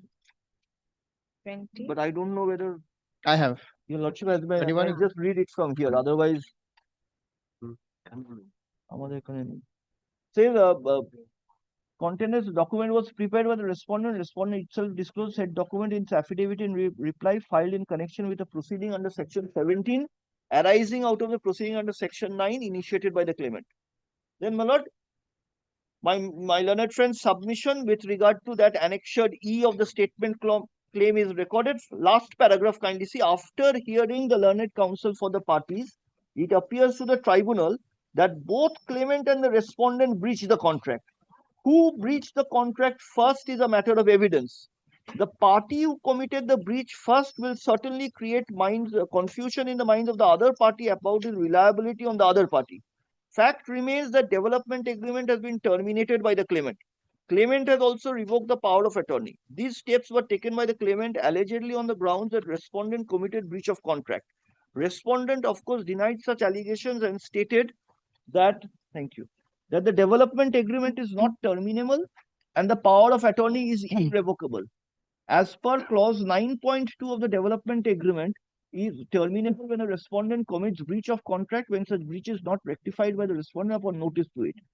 Fact remains that notice was served upon a respondent intimating the breaches committed by the respondent. Respondent was called upon to remedy the breaches. Such notice remained unanswered till 30th January 2023. Only after termination of the development agreement by notice dated December 21, cause to have been served, the respondent woke up and issued notice denying the allegations. However, the tribunal finds that the respondent has not opened the bank account with the specified bank as agreed upon. Respondent has not deposited the money equivalent to 40% share minus the brokerage in the said account. Project could not be completed within the stipulated period. Over and above, despite direction was passed by the tribunal, copies of sale deed and agreement for sale with the buyers have not been supplied to the claimant, which leads the tribunal to draw the line prima facie adverse to the interest of the developer. Again, writing letters to the purchaser by the claimants directly, insisting them not to complete the sale and even not to enter into any agreement for sale without joining the claimant as confirming party is contrary to the spirit of the development agreement. So both sides' breach has been noted. Then, whether termination of the development agreement and revocation of power of attorney by the claimant are justified or not is a matter to be decided at the time of final hearing and not at this interlocutory stage. It is, however, held prima facie that the development agreement cannot be held not to be terminable in view of the provisions contained in clause 9.2 which category specifies that the circumstances under which the agreement can be terminated. Whether the circumstances under which such termination is possible have matured or not is a matter of evidence to be considered at a trial. Since breaches of most of the terms are apparent, it will not be wise on the part of the to allow any party to alter the nature and character of Schedule B for the time being. Accordingly, it is directed that both parties should maintain status quo with regard to nature and character of Schedule B property till the disposal of the arbitrator. So there is no difficulty with regard to this. Schedule B property on which I was supposed to construct has been injuncted. Again, as form of security. So, my lord, next, kindly see. So, prayer for injunction in D of the is answered by the tribunal. Injunction restraining the non-constructed portion. That's also a valuable property. Next, my lord, kindly see regarding prayer for injunction claimed by the claimant in the first application.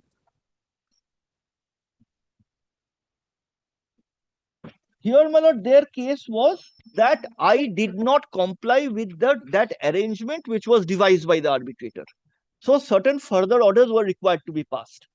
Here, my lord, the tribunal has passed this order. Kindly see 179, second paragraph. Be that as it may. Considering that it is a commercial transaction, financial interests of both the claimant and respondent is involved, and the rights of the prospective buyers have also been jeopardized, the aforesaid arrangement is directed to be continued for the sake of interest of all the parties, including prospective buyers. Such rights can be exercised by provided, however, respondent first of all supplies copies of all transactions to the claimant at least 2 weeks before the respondent invites the claimant to execute the sale deed. Respondent is restrained from creating any charge or mortgage or third-party interest encompassed on subject property by utilizing the title deed of the claimant in respect of the subject land, which are admittedly in the custody of the respondent till the disposal of the arbitration proceeding. First application under Section 17 is disposed of. So practically, 2 applications under Section 17 are disposed of. No attachment, injunction in respect of the Schedule 2 property, and earlier arrangement to continue with this modification, no third-party interest, no mortgage on the constructed portion also by utilizing the title deeds of the claimant. No dispute up to here, my lord. Next, kindly see claimant's application under Section 31 filed by the claimant. This was for interim award. Kindly see the first paragraph only. Claimant has prayed for an interim award. 179, your lordship, is there? Yes, sir. Claimant has prayed for an interim award by relying upon statement of accounts being Annexure E to the statement of claim.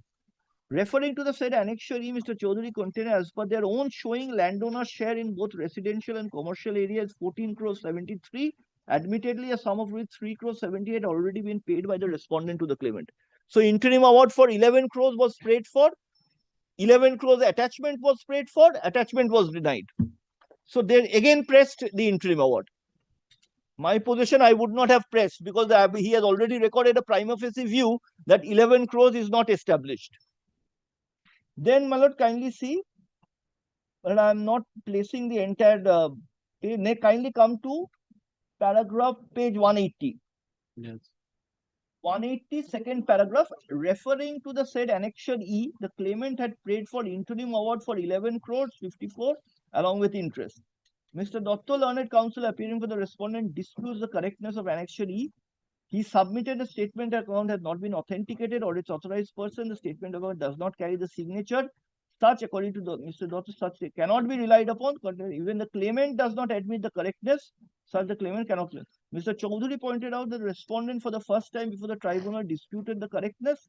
Contender said document was not prepared. The contender document was prepared by respondent itself, that was same submission. Now 182 is the finding. However, since the respondent has agreed to execute agreement and or document in favor of the claimant for enabling the claimant to dispose of and or deal with 4 flats, including 4 car parking space and 4 shops of different descriptions and sizes in terms of clause 3.9, the respondent is directed to execute the agreement and document in favor of the claimant for enabling the claimant to dispose of and deal with 4 flats, including 4 covered and 4 shops of different sizes in terms of clause 3.9 positively. This is a separate aspect. They were given 4 flats. There was some dispute, so we agreed that we will give you full right. We will give you an agreement. You can sell those flats.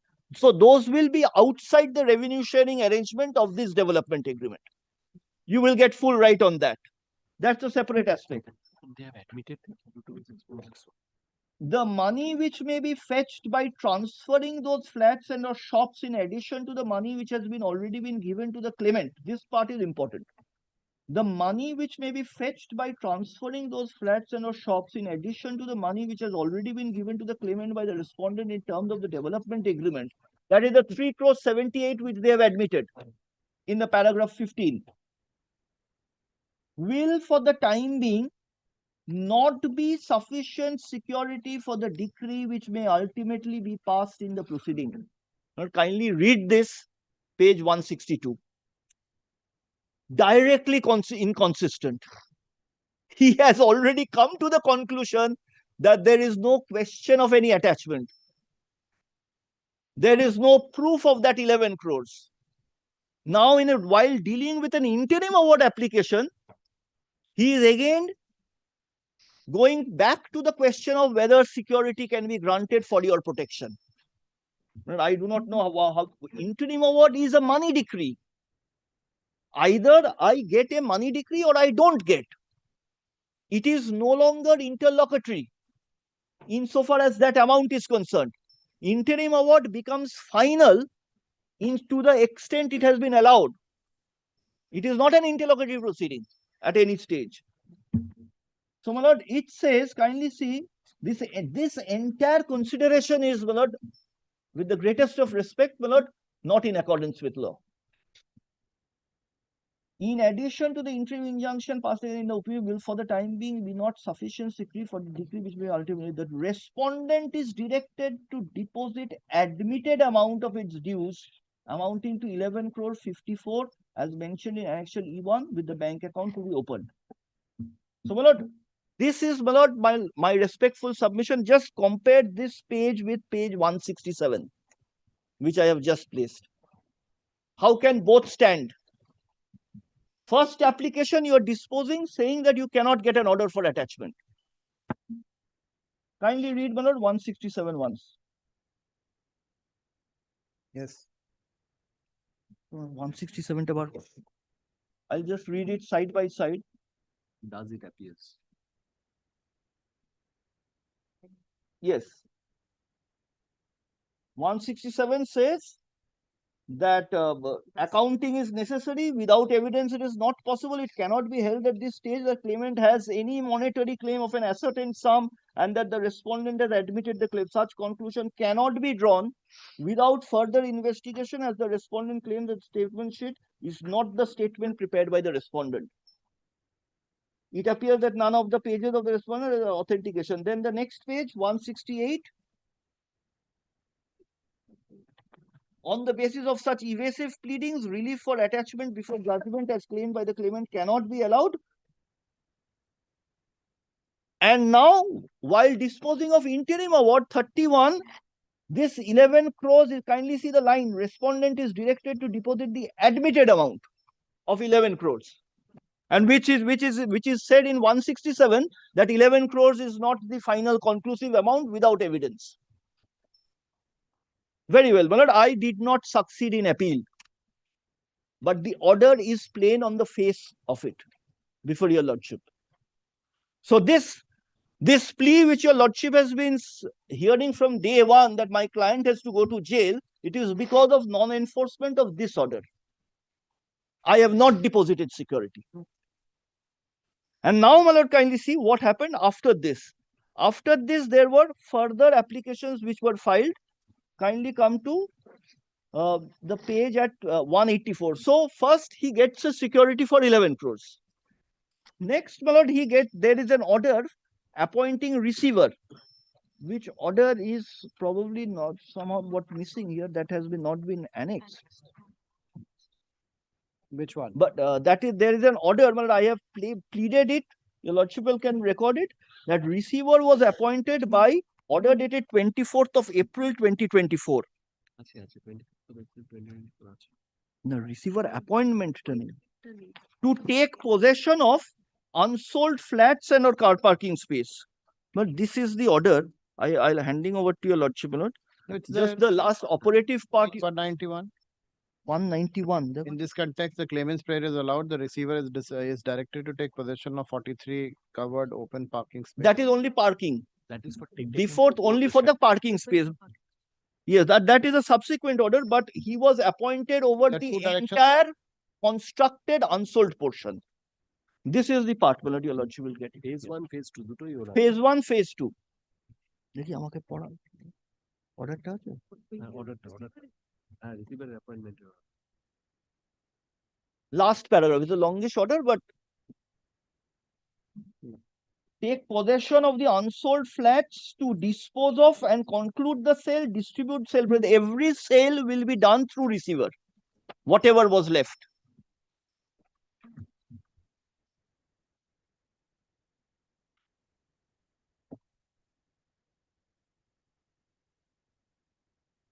So nothing now with the respondent.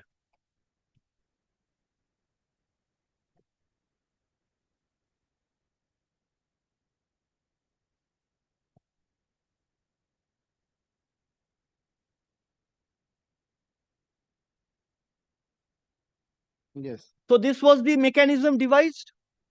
So there is an order of security for 11 crores. Receiver has taken possession of the entire constructed space. So therefore, the security is much more than 11 crores.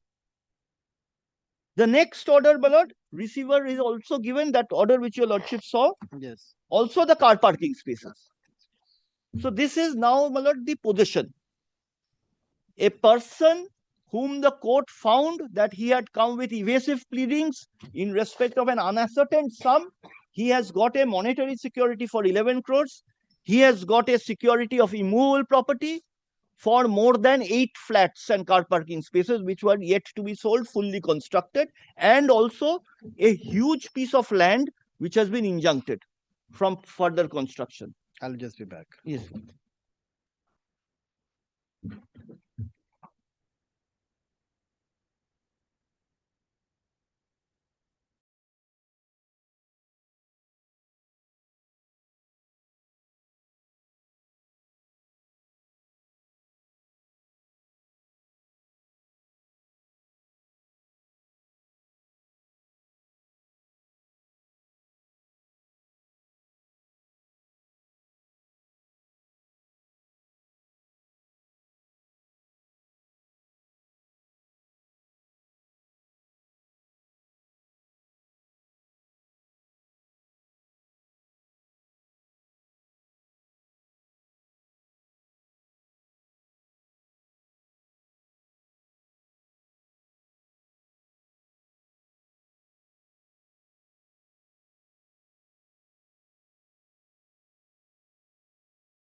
So, my lord, this was the position which was prevailing in respect of this property. So, pursuant to this order, what is the subsequent event? There was a subsequent event, a supplementary deed was executed as directed. Through this supplementary deed, they got a right to sell 4 flats, 4 car parking spaces with car parking spaces and 4 shops. In other words, 8 units they could sell. They sold 2 of them. So this was a subsequent event. Our case before the tribunal was in a section 17 application, that because of these subsequent events, now further orders are required to be passed. Number one, my lord, that which I will not trouble your lordship with, but I'll still tell your lordship the background. One was a supplementary deed which the receiver executed in their favor that required certain corrections, because the original agreement was revenue sharing. This was a deviation. You will sell yourself. So if you are going to sell yourself, this amount which will be realized, this will have to be subtracted from your final allocation under the development agreement. There was no stipulation in that supplementary deed, so I said that one addendum is to be executed. And more importantly, what is the value of these 8 units? This was admitted by them because possession was given to them much earlier. Their grievance was, you had given me possession, but I can't do anything, so you execute agreement. So in that possession letter, they had already accepted the value will be 6.61 crores. That is also their stand in the affidavit in opposition. So my case was straight away, even assuming that the earlier order is correct and it is binding on me, from 11 crores, 6.61 crores has to be subtracted. Because this is a subsequent event, they have got a right to sell it. They have sold 2 of them they can sell again. So that value 6.61 is to be subtracted from 11 crores. This, the arbitrator, I'll show your lordship the finding, did not even accept their case that its value is 6.61. The arbitrator's case is whatever will be the sale value, out of that, he will have 40%, which is not his case, not our case. That's the third case, which an arbitrator cannot make dehodes the pleading. So that is number one. That was the first supplementary development agreement part. And then my case was, receiver is already in possession of the balance constructed area, unsold area, around 8 flats. Including phase 2. Including the phase 2 part. So therefore, that value of that 8 flats, even if you subtract that also, then where is the question of security? It is going much beyond 11 crores. So what they did, when they filed a supplementary affidavit in the section 17 with some uncorroborated chart to show that their claim is not 11 crores, which is stated in the statement of claim. It has become 20 crores. Statement of claim is not amended. On an interlocutory proceeding, affidavit is filed with some uncorroborated documents saying, no, my claim is now 20 crores. Don't consider my case in the statement. It's just to say that. So the learned arbitrator feels, no, if it is 20 crores, then that security should remain. This is the sum and substance, my lord. So, my lord, kindly see first my subsequent event in my section 17. Kindly take, my lord, this paragraph 17, which is at page 78 of volume 1 stay petition.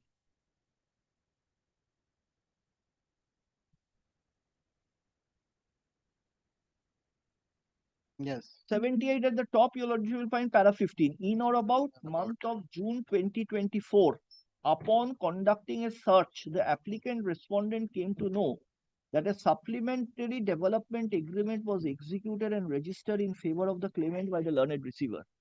Copy of the registered supplement is annexed. On the basis of the supplementary agreement, the claimant has already sold following flats 4E and 8A. Now, my lord, therefore, he has realized already from that.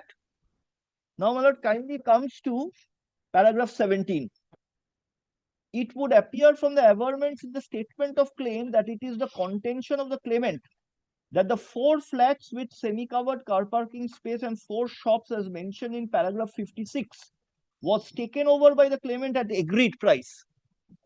The agreed price for the 4 flats along with covered car parking space and 4 shops, details whereof are given in paragraph 56, works out to 6 crore 61. Details of the calculation will appear from the schedule. It would also appear from the letter dated 17 June 2023 by the claimant addressed to the service provider of the project that the agreed price between the parties was amounting to 6 crore 61. Kindly just take a note, my lord. This document your lordship will get at page 220. Page 220. Yes, my lord.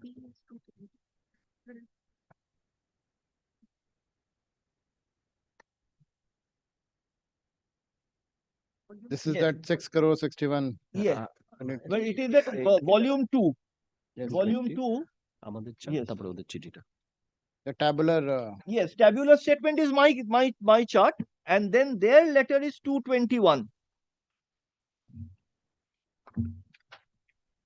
They are writing, my lord, to the maintenance agency.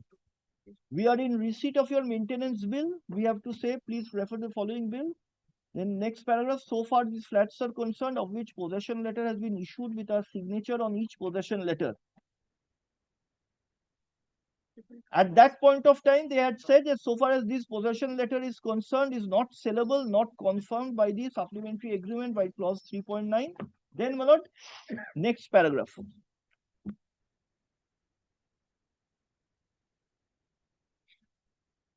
Kindly come to the last 3 lines.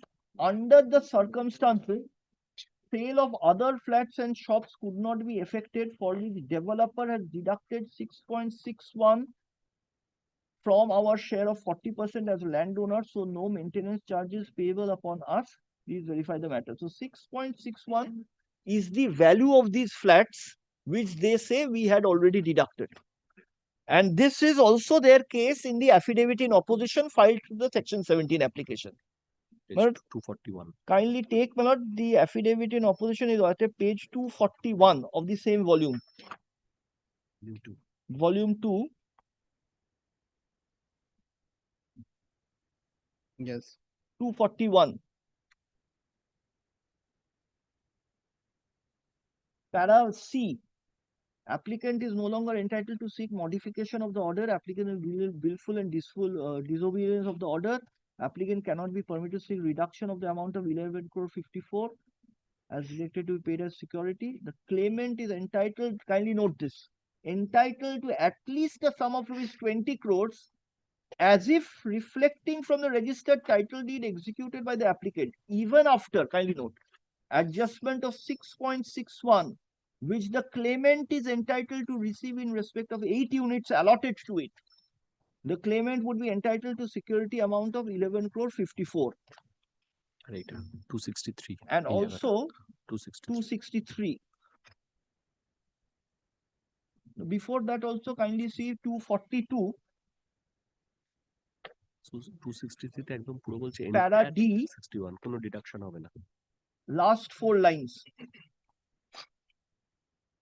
In any event from the documents executed by the learned receiver on behalf of the applicant, it is clear that necessary adjustment to the extent of 661 would be given, and that the same has been executed in terms of the orders dated such and such. Same was reflected in the memorandum of understanding. 263 And also 263.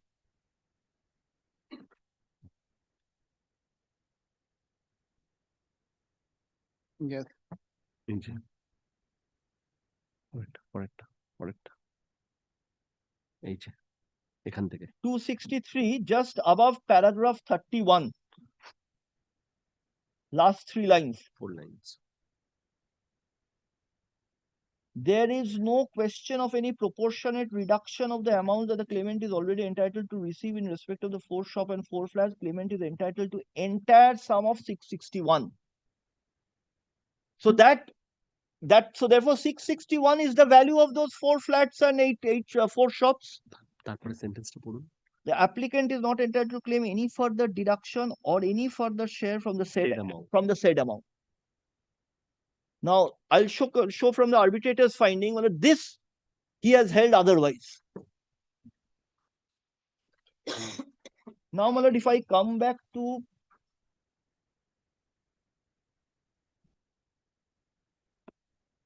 para 18 at page 79 of volume 1.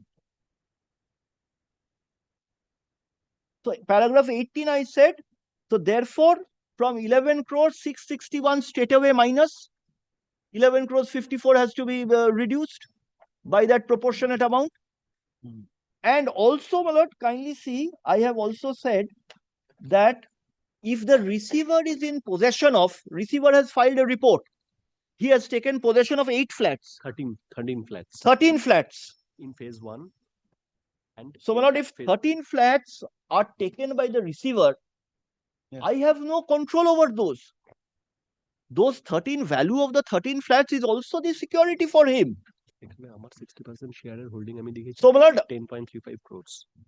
So those 40% of those value of the 13 flats is what is his entitlement. So this is also a form of security. So, my lord, these considerations obviously would amount to an exercising the discretion to reduce the security of 11 crores. Probably I am not in a position to urge that orders cannot stand. Of course, my lord, the lordship sitting here, lordship can make observations.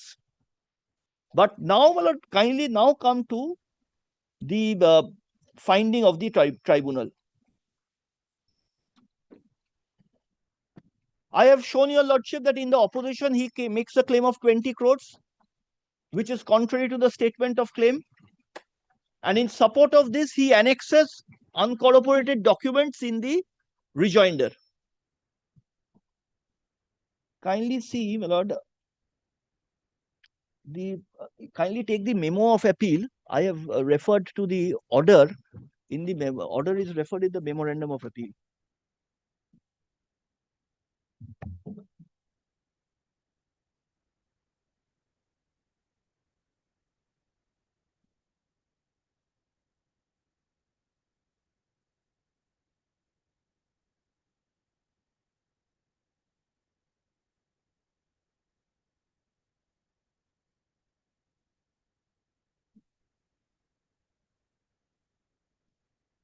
Finding of the tribunal, my lord, starts at internal page 20 of the order.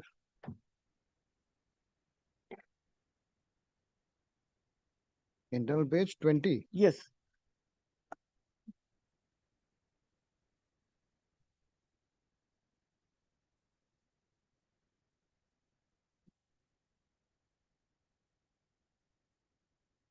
Lordship has found it.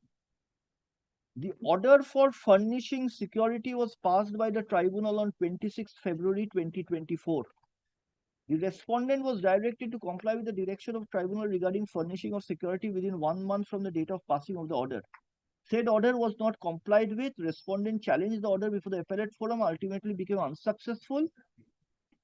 Even thereafter, but I must point out to your lordship that appeal was not adjudicated on merits. There was a direction for payment of cost by me. The client did not pay the cost. The appeal stood dismissed. Non-compliance of the for non-compliance of the earlier order. This is not a pronouncement on merit. Then, my lord, kindly see, now even the respondent has not complied with the order. Now the respondent is facing a contempt proceeding. At this stage, they have taken out this application for modification of the said order.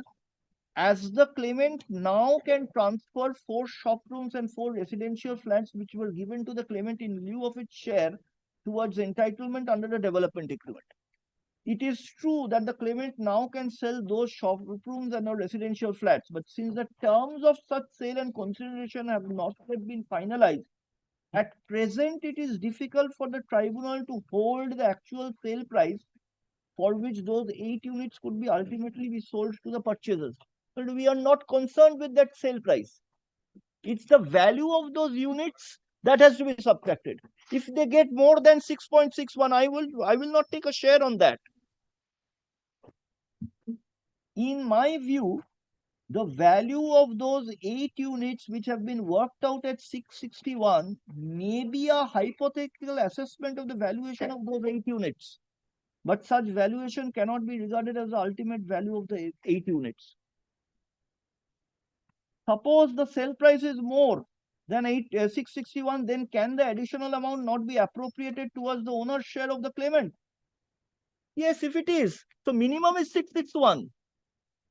If on the contrary it is found that 8 units are sold at lesser, then can it be said the claimant cannot claim the balance amount as a deficit on account of the... So every benefit is being given to the claimant.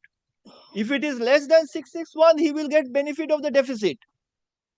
So if you are taking 661 as his minimum entitlement, so at an interlocutory stage, why shouldn't the 661 be subtracted from 11 crores?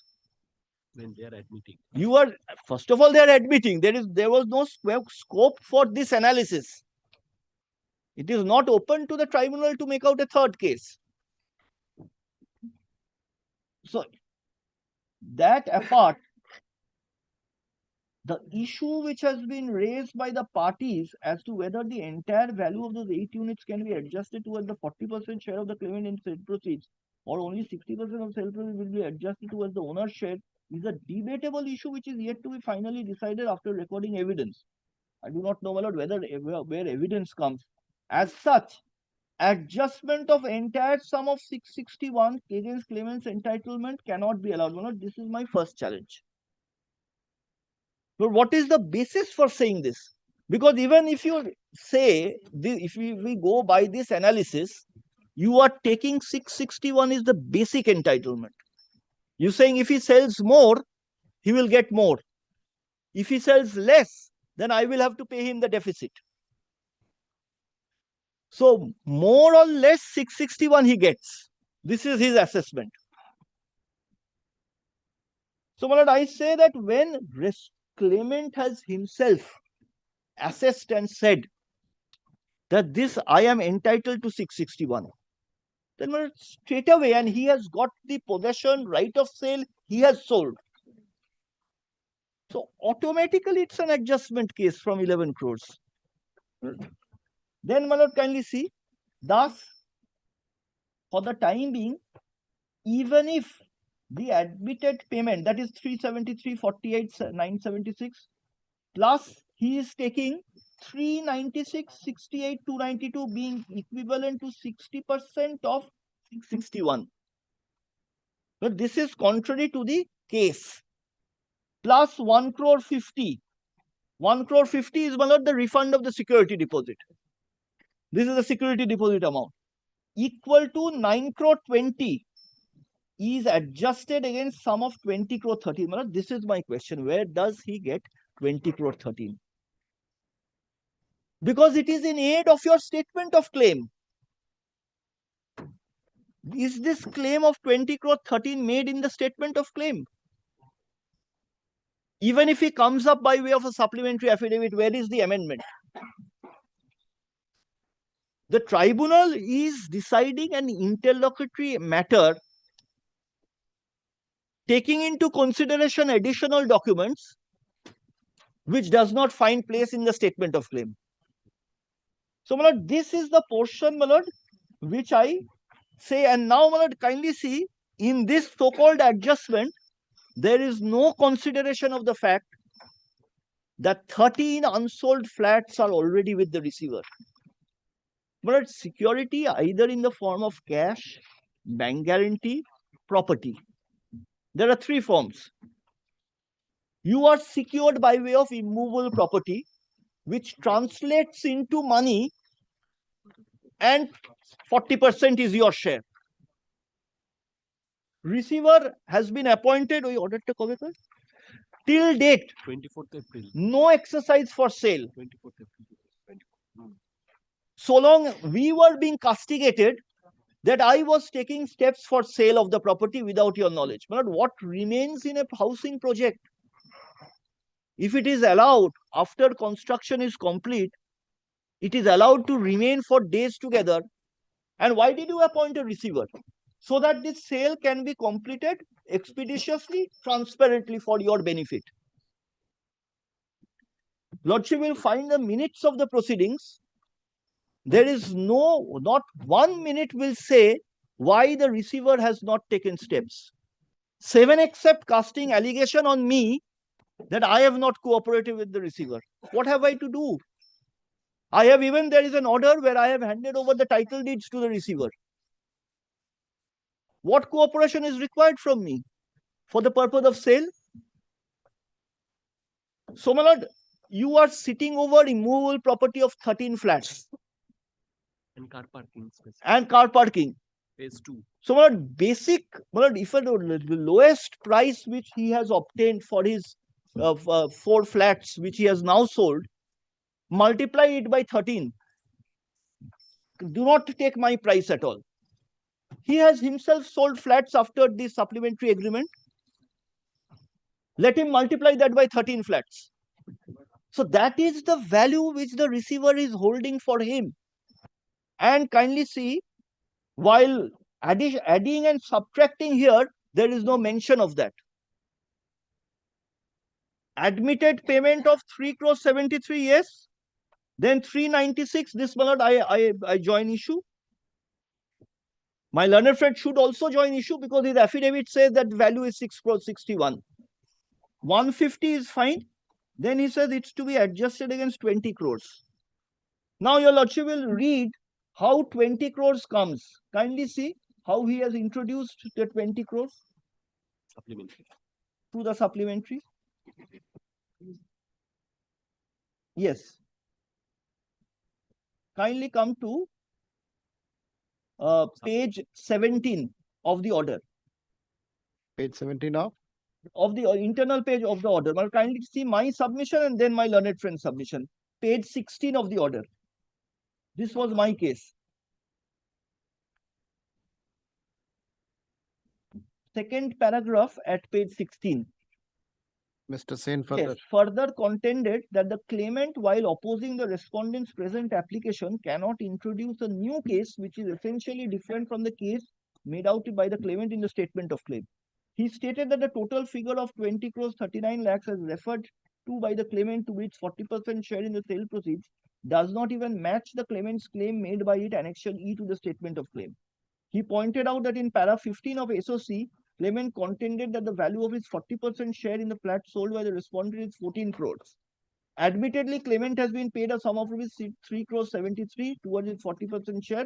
That apart, this part, that apart, 4 residential flats, 4 shop rooms have been transferred to the claimant, and the valuation of those 8 units as has been settled by the parties would be 661. He pointed out that apart from those payments, sum of 1 crore 50 was remitted by the respondent to the claimant as per direction of the tribunal. A further sum of 1 crore 50 was given by the respondent to the claimant, being security deposit, is retained by the claimant.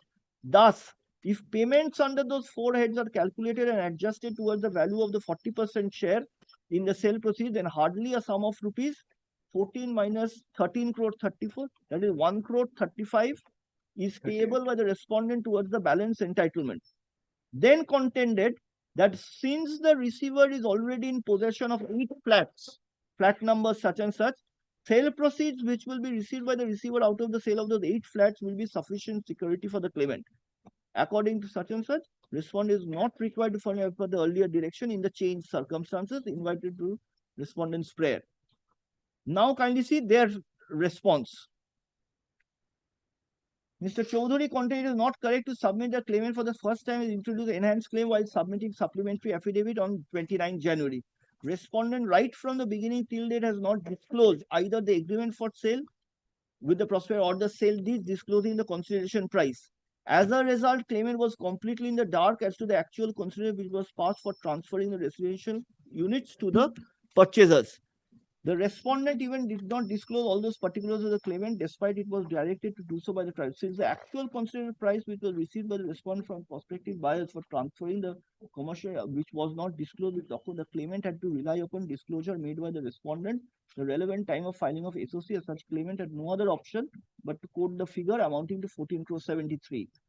Mr. Chaudhary further, when the trial commenced, claimant got hold of certified copies of sale deeds executed by the respondent. From the registered document, the claimant collected sale price or unit And based on those information, chart has been prepared, which has been disclosed by the respondent in its rejoinder to the supplementary affidavit. Referring to the chart, contended that the figure of 2039 was worked out. So this becomes a sacrosanct figure. So even if it is subsequent disclosure, it is not amended. Statement of claim is not amended.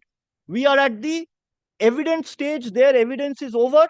My witness is in the box. Now comes the stage of final argument. My lord, may I ask the question to myself? What happens at the time of passing of the final award? The tribunal will rely upon what is there in the statement of claim or in this chart, which has not been produced in their evidence. Their evidence is much long over. So only by cross-examining my client, this 20 crores will become the admitted amount. So, my lord, this is the figure of 20 crore 39. Justification is here on the face of it. Admittedly, statement of claim is not amended. It happens, my lord, it's a case of damages. We say an inquiry be made into further damages. So when I get hold of documents, I have to place it on record and make an attempt to prove it. Then he has made his submissions on the basis of the sale deeds which he has relied upon. Now kindly see page 19, their submission.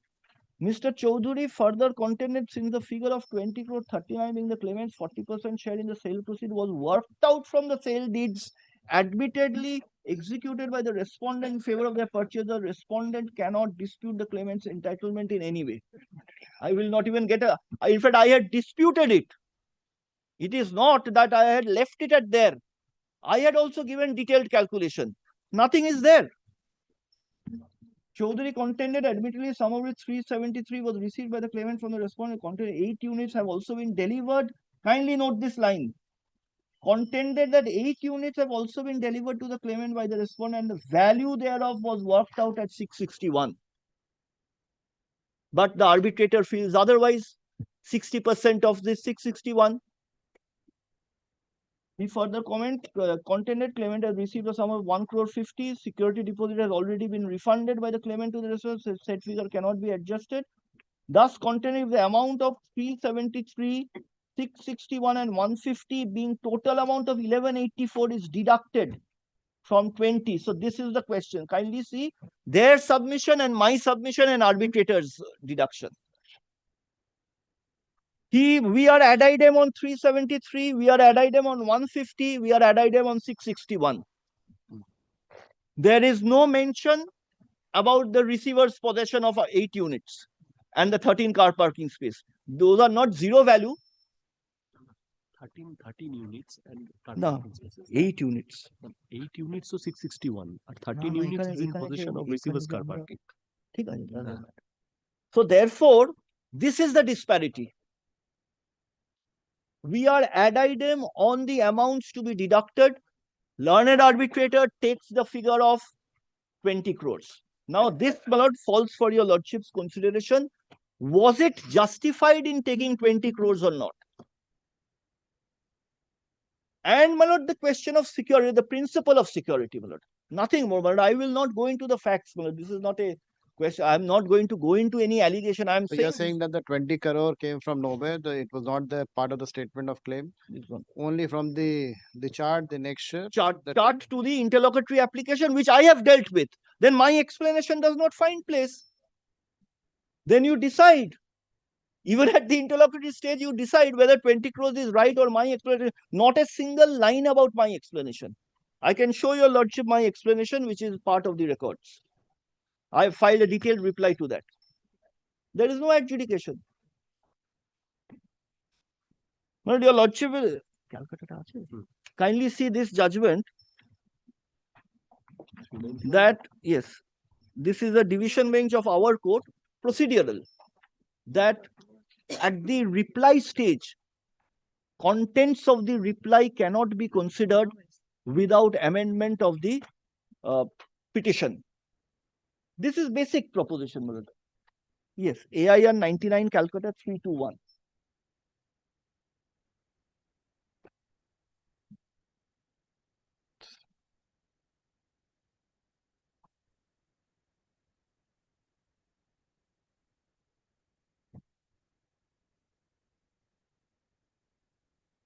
Kindly come to paragraph 36 of this judgment.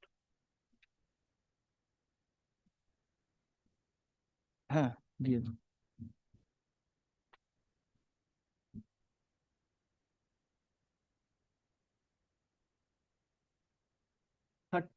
36 তো 29 এ কি আছে?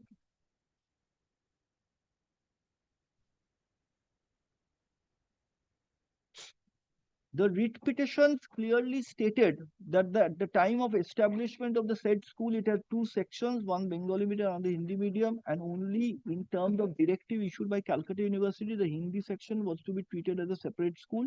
Notice that at the time of original establishment, name of the school was Bhagwan Das Haralalka School, which was changed to Anglo-Indian School, then Adarsh High School.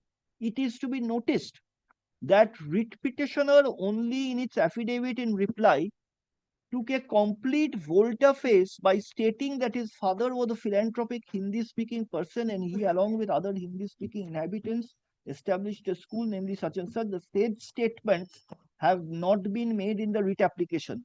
Even though details had been made available to this court as to who are those other Hindi-speaking people and who were associated at the time of the purported establishment. It is curious to note that the writ application proceed on the basis that the said school and its branches were established by the trust. For the first time, only in affidavit in reply, the allegation noted by the learned trial judge were disclosed. No application for amendment of the writ application was filed, and thus completely a new contention was raised for the first time in the affidavit in reply without filing of an application for amendment of the writ application, which could not have been permitted. Respondents did not get an opportunity to traverse the allegations. Such a new case, which sought to be made out, should not have been allowed to be made. Yes.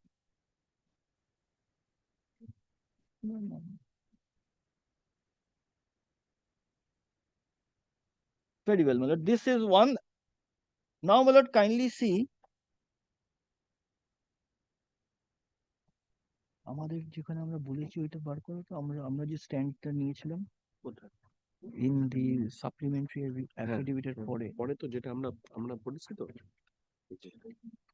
Rejoinder দিয়েছিলাম আমরা rejoinder at page 588 volume 5 kindly come to my lord একটু volume 5 টা দেবেন না main stay volume 5 How much time will you take? I'll finish it off now. Because I've made my submission, my lord. These are my points. If I'll it just take time, then we'll have it after lunch. No, I'll finish it before lunch, my lord. Just 5 minutes, I'll wrap it up. Just to show that I have dealt with even this case of 20 crores. It was worth mentioning that instead of taking 20 crores straight away from their supplementary affidavit.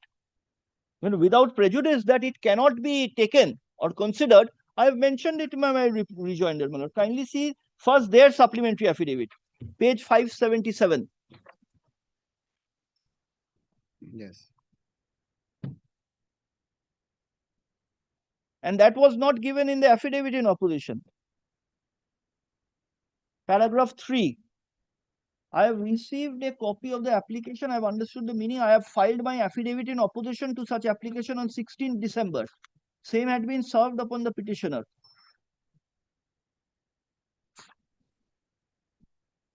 Para 4. However, in course of the present proceeding, it has been discovered that the document annexed in the affidavit in opposition as annexure D is an incorrect annexure. The deponent wished to rely upon a different document being a schedule disclosing the particulars of the claimant's entitlement, a copy whereof is annexed with X1. Defendant pleaded the particulars of the document at para 29. So this is the new document which comes, page 580 and 581. Base of it is wrong. The document. ভুলভাল calculation দিয়েছে Now kindly পাইনি যেগুলো দিয়েছে 581 and 582. Yes. So this is the new case which they have come up with. Ultimately at 585, their calculation comes at 20 crores. And now, my lord, my case, kindly see 588, rejoinder affidavit.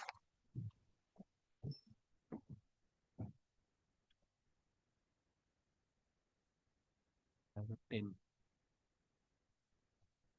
Paragraph 10 onwards. Well, I have dealt with every annexure of their chart. Well, I am not placing this, but kindly see 590 onwards.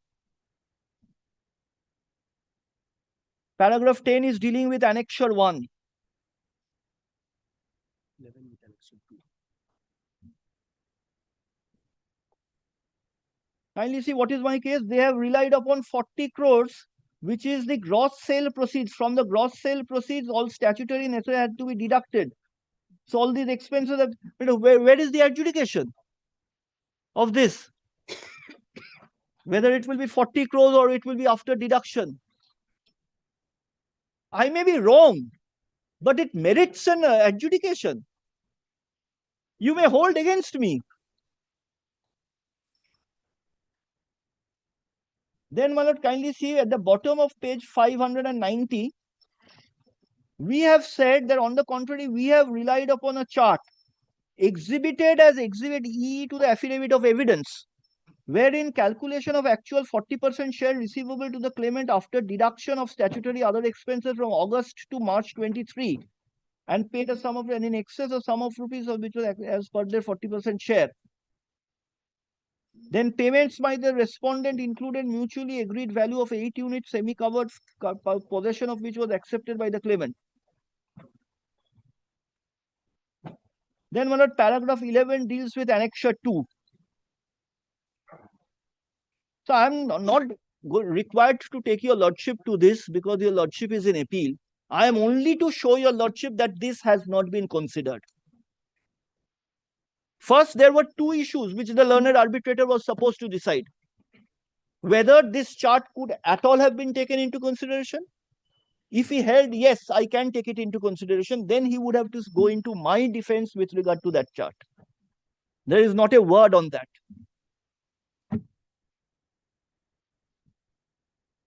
Yes.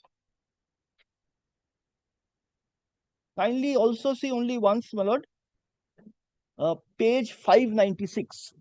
Here I have given what will be my share or their 40% share towards the flats which are in possession of the receiver. 13 flats. 13 flats.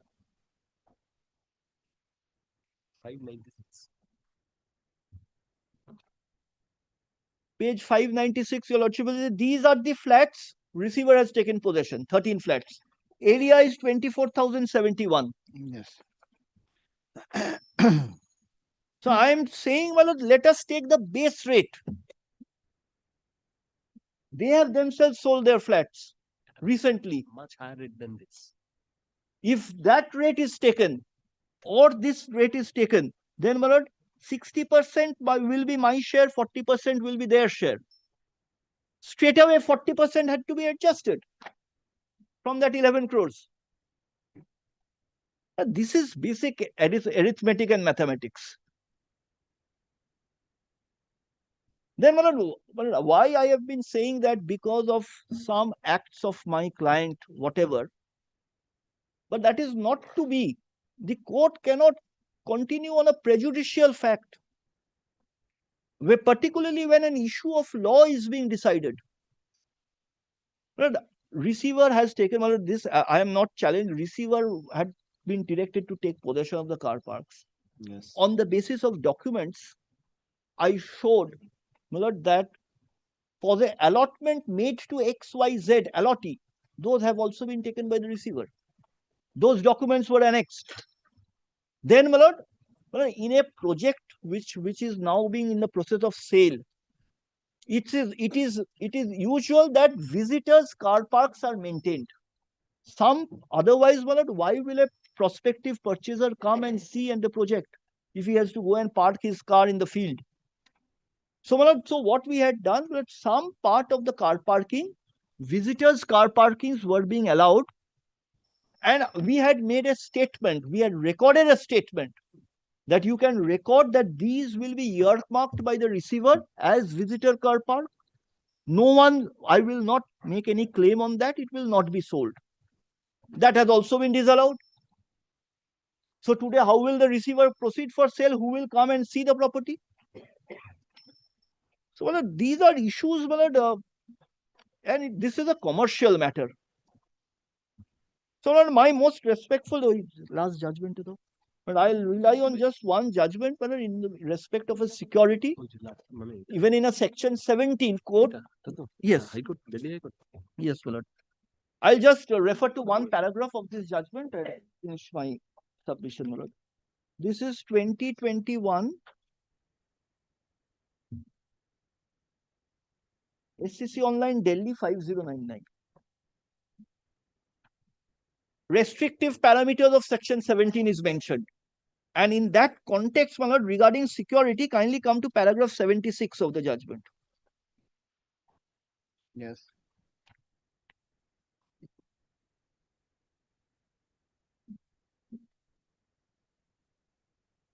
I am aware of any procedure by which a bank guarantee which stands encashed could be revived by returning the money to the bank. That apart, such a relief could by its very nature could not have been sought at an interim stage, as it would amount to final adjudication of right of the appellant vis-a-vis CWC quo the amounts payable under the agreement. Once the bank guarantee stood encashed, only remedy that could be sought against the respondent under section 17 would be under clause 1 Roman 2b thereof, which would be for a direction upon the respondent to secure the amount released by invocation of the bank guarantee.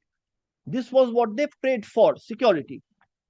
No such prayer was made by the appellant before the learned arbitrator. That this probably was because the appellant was well aware of the fact that a direction for security under 17(1)(2)b would then have to be suffered the rigor of Order 39 Rule 5 of CPC as held by the Supreme Court in SBI versus Erickson and by this court in such and such. Then, my lord, an order for securing the subject matter of arbitral proceeding under 17(1)(2)b could be passed only where there was positive evidence to indicate that were the amount not to be secured, arbitral proceedings would stand frustrated. Receiver is in possession. This in turn would require the applicant under 17(1)(2)b to demonstrate that the respondent was in such financially impecunious circumstance as would frustrate the final award, even if were to be passed in favor of the applicant. Else, the applicant would have to demonstrate that the respondent was dissipating its asset with a view to frustrate the arbitral proceeding and the award to be passed. No such case has been pleaded by the appellant against it. So what could not be sought directly cannot be sought indirectly thereafter. And my lord, these statements are not there that the arbitrator has only himself noted in 26 February order. Evasive pleadings, direction cannot be passed. This is already there. But I have not succeeded in the appeal does not mean that that order and that direction becomes obliterated. That is staring at the face. So if that direction is there, 11 crores could not have come. After I lunch? really failed to understand in an interim award application, can the question of security come? After lunch. But that remains a mystery, my lord. I'm saying, my lord, if it can be kept day after tomorrow, I should please. Why not today?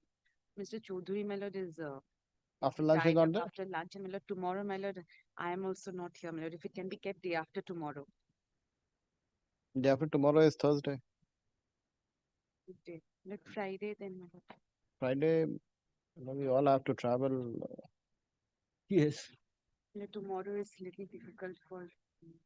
আজকে করে দিলে না কেন? Janji sir is not there, my lord, at 2 o'clock. He had indicated. I thought, my lord, it will be in your lordship. Anyway, your lordship has taken copious notes, my lord. Then Monday. Monday, then, my lord. Monday, your lordship has kept another matter, I think, just before this matter. Like Monday. No, we have kept it on 19th. My lord, Tuesday, then, my lord. Monday, my lord, possibly, my lord, Mr. Chaudhary may not be here. With next 20th. Tuesday. 20th. Next Tuesday. Heard, learned senior counsel. Mr. Sen, list for further hearing on 20th. Take my lord.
Your Lordship, may I have the leave to mention a matter? Mention at this stage.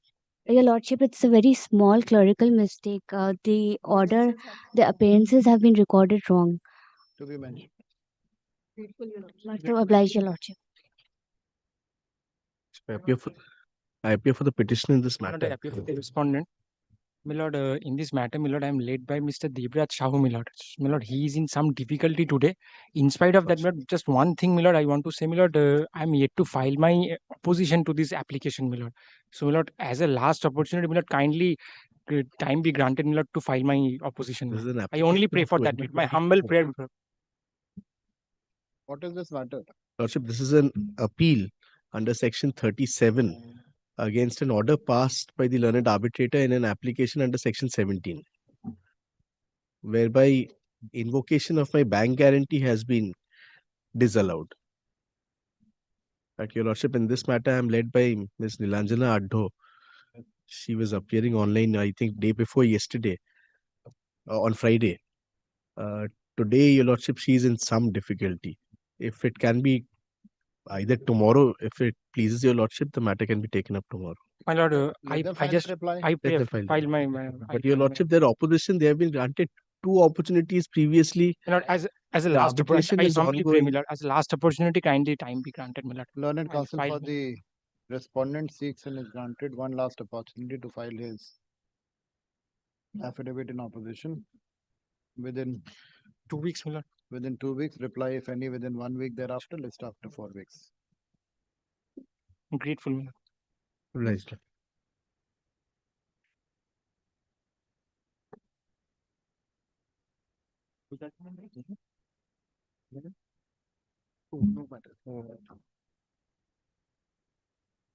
I appear for the respondent. May it please, Your Lordship, my lord. My lord, this is my application under section 14, challenging the mandate, my lord, of an arbitrator, my lord, that was appointed through online dispute resolution, my lord, ODR. Now, my lord, what has happened in this matter? My lord, why challenge this, my lord? For the, my lord, 2 grounds, my lord. First, the unilateral appointment of the arbitrator, my lord, and second being, my lord, I was never served with a section 21 notice, my lord. Now, what has happened, my lord, if I may indicate, if Your Lordship kindly takes page number 10 once. This is the first notice, my lord, that was received by me in respect of this arbitration proceeding. Now, my lord, there is an order at page number 13. You have filed a reply. No, my lord, they have, my lord, on the last occasion, there was a direction for filing their opposition, my lord, but subsequently they appeared, my lord, and they sought, my lord, that they won't be indicated, my requiring lord, to file because the a reply. short point, my lord, because the petitioner's entire case is based on apprehension of bias. But I'll show from his pleadings and the 2 emails which he has sent to the arbitrator. Plus, his recourse ought to have been before the arbitrator by filing a section 12 and section 13 application. But your lordships have settled it, my lord. But he's seeking, he says it's a unilateral appointment. Yes. It's an unilateral appointment. Unilateral, then you take a consent and get a new arbitrator appointed. But my lord, is still, my lord, he has to, my lord, prove that there has been, You are he's been saying, affected in you are some also manner. saying it's a unilateral appointment. You know it very well. The law is very clear. Don't just argue for the heck of arguing. Get a new arbitrator, get the matter resolved. Even if Your Lordship will recall in Moha, my lord, Just seek instruction, get a new arbitrator appointed. So I'll Finish it take off. instructions and come back, my lord. Why unnecessarily? my lord, one-liner order may be recorded, my lord, because on the last occasion as well, my lord. Counsel for the respondent seeks time to take instruction. Let this matter be listed on Monday. Monday, my lord. I'll come back. Monday, get the instruction, Miss. There's no point unnecessarily. Lord, then may I pray for appointment of an arbitrator in that case? My lord? Giving my consent, his application may be allowed. All right. Learned counsel for the. Lord, may I just make one submission? My lord, may I come back on Monday? Come back. Very. You're not letting him make the submission. Grateful, my lord. Why unnecessarily linger it on? Unilateral appointment. You want me to pass an order, madam? Grateful, my lord.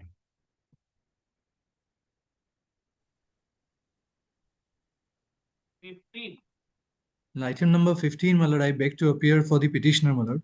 Pardons me for appearing virtually, my lord. My lord, this is my contempt petition, my lord. the contempt of the order of the passed by the learned arbitrator in section 17, and thereafter I took leave. My lord, your lordship had directed me to serve, my lord. Unfortunately, there has been a demise in the family of the advocate on record, for which, my lord, the service could not be completed. I'm only praying a week's more time, my lord, so that I can complete the service. Learned counsel for the petitioner seeks and is granted further time of 2 weeks to effect service on the respondents.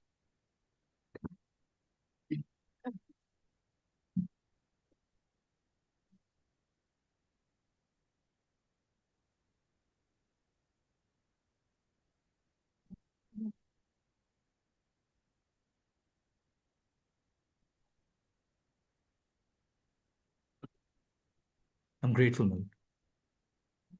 List after 3 weeks.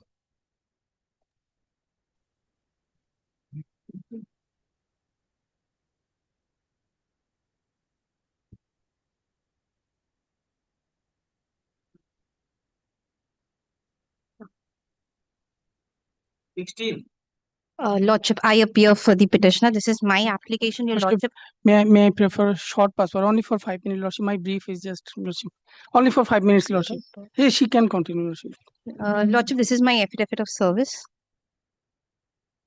Lordship, this is a very short application. The erstwhile arbitrator who was appointed by order dated 4/2/2021 has withdrawn from his office, Lordship. This is the reason why Lordship had to take out a new application for the appointment of a new arbitrator. The letter is at page, Lordship, at 173 of my application, Lordship, volume 2. What do you have to say? New Lordship, arbitrator. 2021 order, Lordship, they communicated it's on 2025. Yes, your Lordship. That has And is that, Lordship, that I is the stated Lordship, the that reason. letter from the learned arbitrator appointed by this Honorable Court, Lordship. Lordship, at 180. Annexure O, Lordship. Yes, Lordship, that is at page 184 is the letter from the arbitrator. My client, Lordship, could not pursue the arbitration from 2021 to 25, your Lordship. Then in between, Lordship, we took out another application, but there were some wrong facts due to which we had to withdraw that earlier application with the liberty to file afresh. Then we wrote a letter to the learned arbitrator requesting him to pursue the arbitration. Then in reply to that letter on Lordship, on 19/6/2025, as his Lordship was Justice retired Mr. Topan Kumar Dotto, he said that he could not pursue with this, he could not continue with this Lordship, may arbitration kindly proceeding. come to the page 184. That will clear everything, Lordship. That Lordship may kindly come to page 184. That's Read the it. letter, Lordship. there's the letter from the learned arbitrator. Read it. Lordship. Lordship, May I read? I'll place the letter, your Lordship. Madam, I've produced your letter dated 11 June 2025, whereby you have informed the undersigned that by an order dated 4th February 2021, the Honorable Court was pleased to appoint the undersigned as the sole arbitrator to adjudicate the disputes concerned between the parties. You have also mentioned in your aforesaid letter the various circumstances owing to which your client could not pursue the reference so long. You have further mentioned that it was only in the end of April 2025 your client wished to pursue the aforesaid matter. You have also mentioned in your aforesaid letter that on supply of some misinformation, inadvertently an application being AP number 381 of 2025 was drawn up in connection with the aforesaid matter, but the same was immediately withdrawn upon being aware as regards the correct set of facts. However, you have not given the details of such application. In this connection, you have referred the order dated 14th May 2025 passed by the Honorable Court concerned. The undersigned has come to know for the first time with regard to the aforesaid order dated 4th February 2021 and also the order dated 14th May 2025 through your aforesaid letter dated 11 June 2025.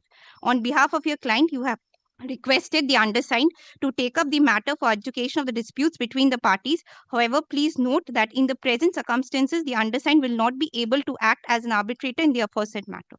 This is for your kind information. So before communication to the Lordship learned advocate appointed by this Honorable Court, they preferred the another arbitration petition, Lordship. That though they have withdrawn that. No, I have Yes, mentioned Lordship, that they to your mentioned that, Lordship. and order is also annexed, Lordship. That. Lordship. And this was, Lordship, that Lordship, between the reason I have stated, Lordship. Yes, tell me. Yes, your Tell me. There's a reason of what was the reason? Lordship, my client was 21 order you're communicating. Lordship, that was the 25. COVID time, your Lordship. Then after that, my client had suffered a lot of financial setback. And Lordship, the claim that we have is around 9 crores. So we could not, the client is based in Delhi, so he could not contact with his advocate on record here or pursue the matter, Lordship. It was only in 2025 that that they could pursue the matter because of lack of manpower, financial instability, Lordship. They did not have that resources to pursue this arbitration, Lordship. Now, your Lordship, this is a The client has all the means of filing petitions. Yes, Lordship. But not pursue the arbitration. No, Lordship, this is only 2000. Lordship, that was only in 2025, your Lordship. In 2021, he had filed. Then after that, he could not pursue the arbitration because of the said reason. Lordship. 21 he filed one, arbitrator was Section appointed. 11 application. After that again he filed a petition. Lordship, in 2025 itself. 25. Yes, your Lordship. What petition was that and what order was Lordship, that was Section 14 application, Lordship. Where is that? Lordship, the reason was that there was some misinformation, that it was a mistake on the part of the client as well as the advocate record, that we did not check the facts, that we thought that it's on his Lordship. I should not say this on the open court, but this is was a grave mistake that we made, that he was the death was considered as a reason for the appointment of fresh arbitrator. So we had to withdraw that application immediately and with the liberty to file afresh, because as we came to know that this is a wrong fact, so there was a cross check with the department, so we had to immediately withdraw that application, Lordship, and thereafter we wrote to the learned arbitrator. Lordship, general clauses of contract was there, Lordship. There was a clause that after if any dispute arises between the parties, the arbitration will be referred to the arbitrator appointed by the Lordship Railway Authority. So And that has been appointed. No, and that we subsequently they preferred. Madam, you can't speak at the same time. Lordship, That's why whatever you have to say, you say it. But Lordship. don't start speaking when he's talking. Lordship. Arbitrator was appointed by the Railway Authority. Then they preferred the application under Section 11 before this Honorable Court to appoint arbitrator by this Honorable Court. Then appointed, then Lordship, they failed to Lordship communicate at the same, within a span of period of 4 years, Lordship, almost. And that this is the same. So why should I allow this application? Lordship, we have Lordship, the cause of action, the termination notice was given from their end in 2017. So right after that, we filed a claim with them, and we also invoked the arbitration clause. Then You appear for the railways. I appear for the respondent Railway Authority, Lordship. You want to file your reply? Lordship. You want an appointment of arbitrator? No, Lordship, that we don't, because Lordship, Lordship, the kindly claim is- appreciate that the conduct of them, Lordship, they don't, I mean, the dispute is not, they are interested to Lordship adjudicate otherwise. Otherwise, the Lordship filed in 2020 and then order. Bring whatever objection you have to. On Yes, Lordship, we will file, Lordship, the objection to this.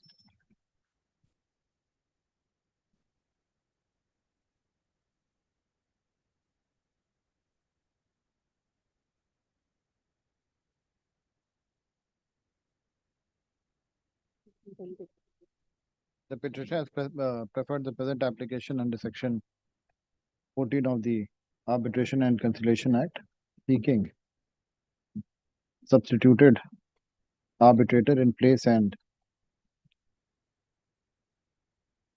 of the earlier appointed arbitrator, while order dated 4th February 2021 in AP number 81 of 2020.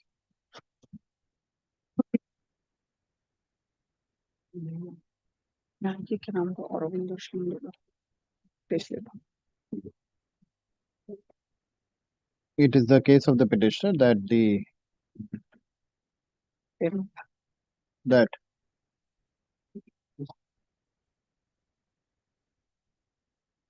Justice retired Tapan Kumar Dutt was appointed as the arbitrator, while an order passed by this court dated 4th February 2021 in AP number 81 of 2020, full stop. The order was communicated to the arbitrator only in the year 2025. On 11th June 2025, full stop. The learned sole arbitrator wrote a letter dated 19/6/2025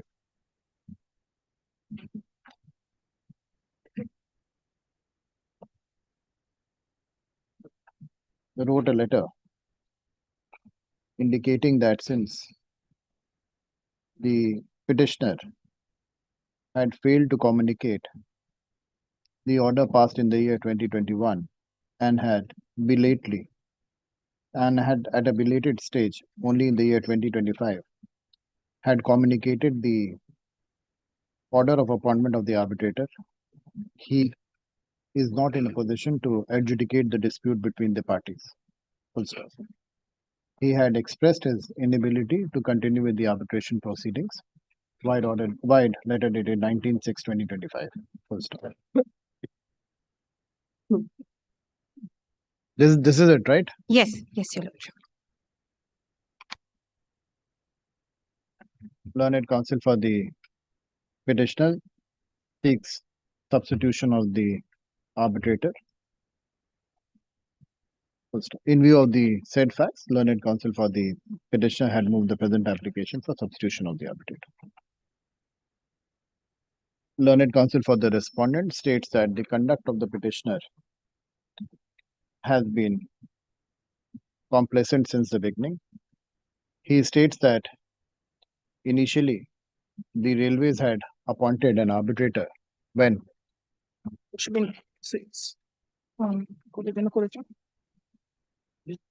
The railway had suggested names of the arbitrators. Your Lordship.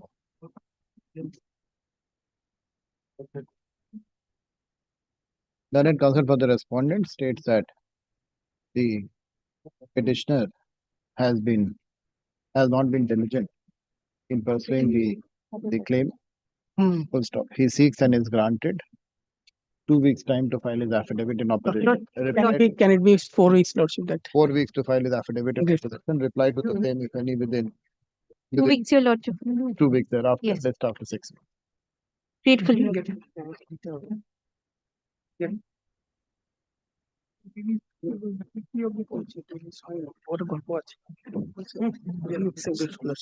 Lordship, I led by Mr. Shin. Just give you a place.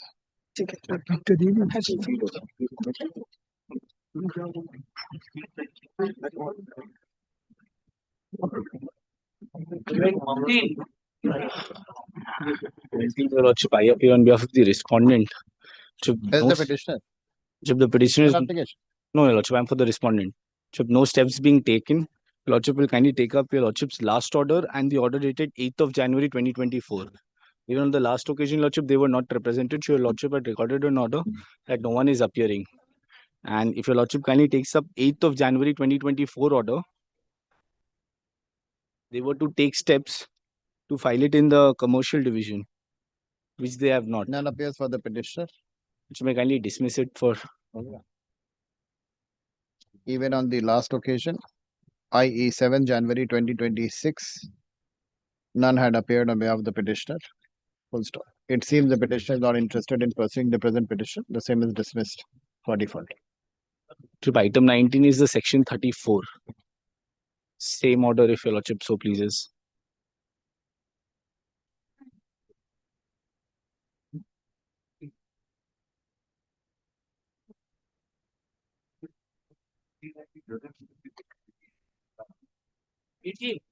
Wait for it.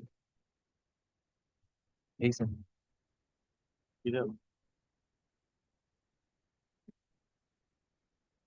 This is my application seeking a stay of the arbitration award file. I have already filed a setting aside where affidavits are complete. This is appearing for the first time. So before I start the application, Your Lordship, there is something I have to be very faithful to the court. Lordship, what has happened? We have filed this application on 25th of December 2025. Lordship would recall on 23rd of December, this Gazette notification has come into foreplay. By this Gazette notification, where all the annexments were repealed, kindly comes to internal page 1, schedule 1.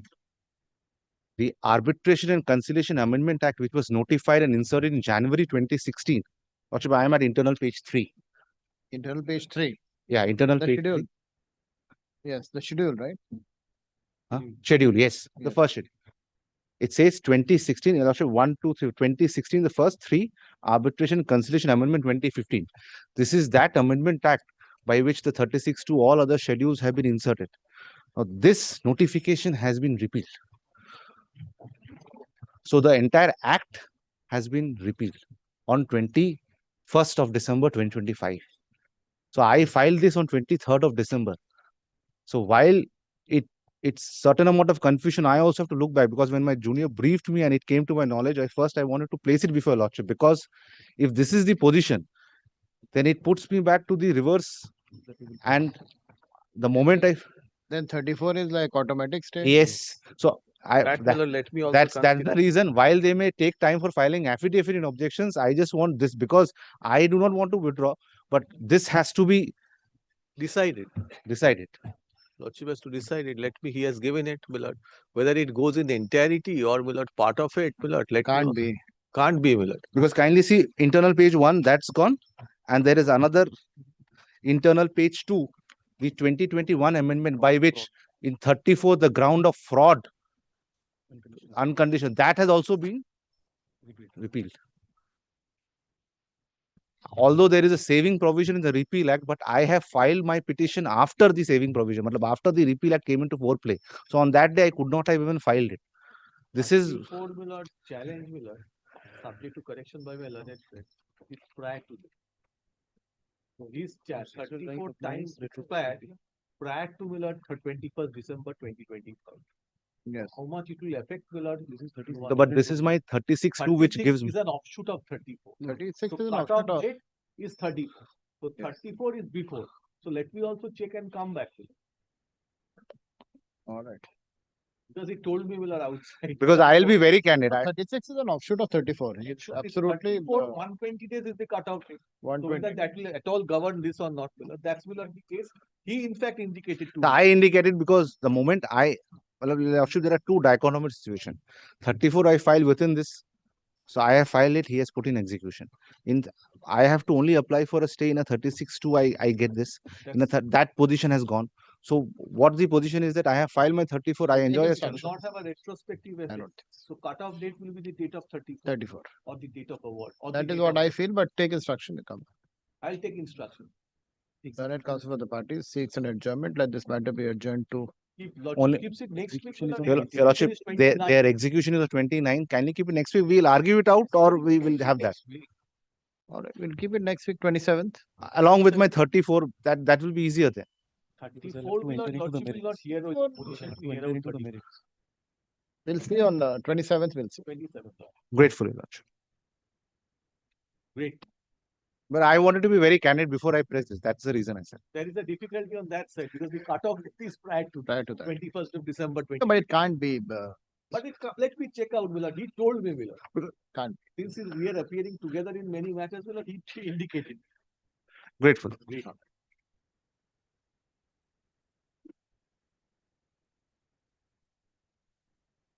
Ninety Lordship, similar order I'm paying for as item 17. This is the section 34. No one is appearing. Lordship will kindly take up your Lordship's last order and the order dated 8th of January 2020.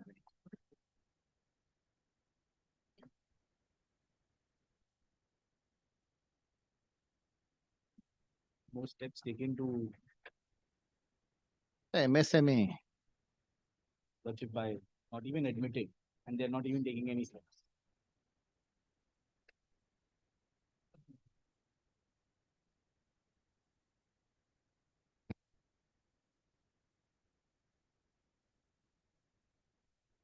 The MSME, it's a small industry. MSME award. Yeah, but the company is a MSME company. That's why it's a MSME award. I was the claimant in the arbitration, so I am an MSME. Oh, you're the MSME. The other is a private limited company. Probably not an MSME. 8th of January 2024, both the stay and setting aside was to be, there were directions to take steps for it to be converted to the commercial division. No steps taken from 2024, then January 2026, 2 years. Your Lordship. Oh, it's commercial has been done. But no copy has been served on me.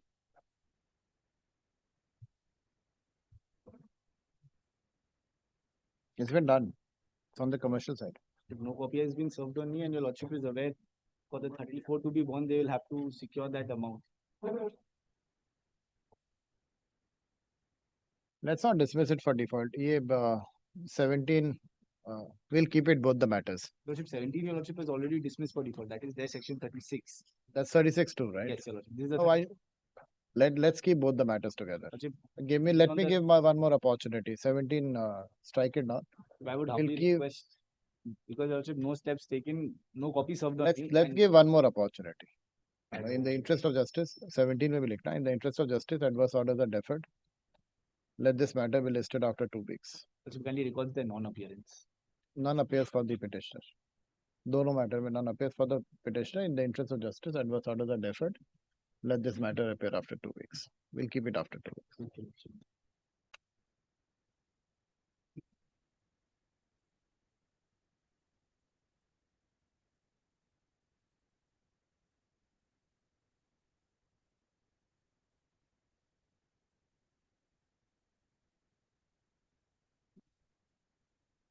Monthly study number 56. Item 56, I appear for the petitioner. This is my petition under section 36, seeking stay of an MSME award. And my lord, item 145 of your lordship's monthly list is the section 34. Bridge and roof. My lord, bridge and roof. I am for bridge and roof, my lord. The petitioner, award debtor. The MSME award, which is dated, my lord, 8th of April 2025, is against me. My lord, directing me to make a payment of, my lord, about 47,66,000 principal amount with interest. Yes. My lord, I pray before your lordships to my lord, permit me to deposit 75% of the amount as my lord, provided for under section 19 of the MSME Act, so that my lord, the Did you file the 34? 34 was filed on 25th of When was September. the award passed? Award was passed on, my lord, 8th of April 2025. 8th of April, April 2025. 2025. Now, the award was communicated to my client on 13th of June 2025. Now, the 3-month period would expire on the 12th of September 2025, 3 months. And my lord, I filed on the 25th of September. So my lord, there is a delay of about 13 days. Well, within the 30 days. Yes, my lord, it is. And I've also prayed for a condonation of the 13-day delay. And my lord, section 34 is there, 36 is there. But the award in the section 36 application, you also will find the award at starting at page 26. 36 first, let the 34 be admitted. Then Yes, it will my lord. come Yes, on my lord. to Yes, my lord. 36. So what do you want today? My lord, today I want, my lord, I've served upon the respondent, which is the award holder. But this is the affidavit of service. And my lord, I seek a direction for depositing 75% of the award amount, so that, my lord, the 34 may be entertained. Item 145 is the section 34. 145. 145. And my lord, the issue of jurisdiction, this award was passed by, my lord, the Haryana, Panchkula Haryana MSME facilitation. Doesn't matter. Yes, my lord. My lord, I will indicate my arbitration clause where, my lord, the venue has been explicitly stated to be Kolkata jurisdiction. There's a judgment to that effect. Yes, my lord. Honorable Delhi High Court Division Bench and of our own High Court, my lord. Yes. My lord, the learned single judge bench. Justice Bhattacharya's order, I think. Yes, my lord. Yes, my lord. Absolutely.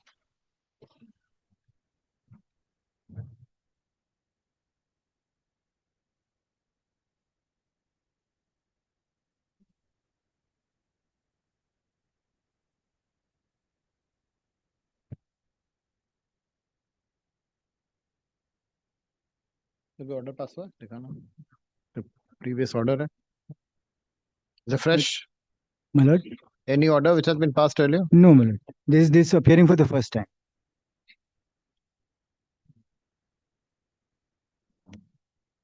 Yep. 145.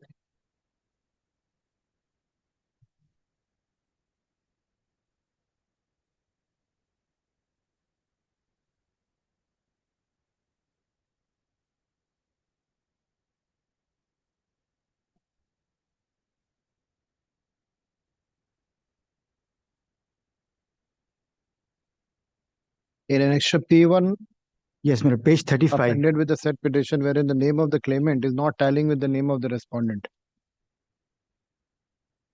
as transcribed in the cause title portion of the cause papers.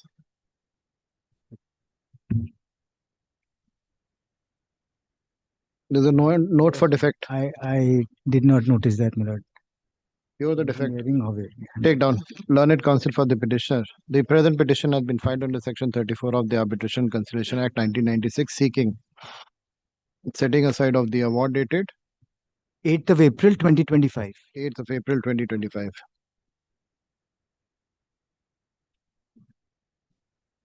Show me the pleading regarding communication. My lord, communication of the award to my client. Yes. That is para 1, my lord.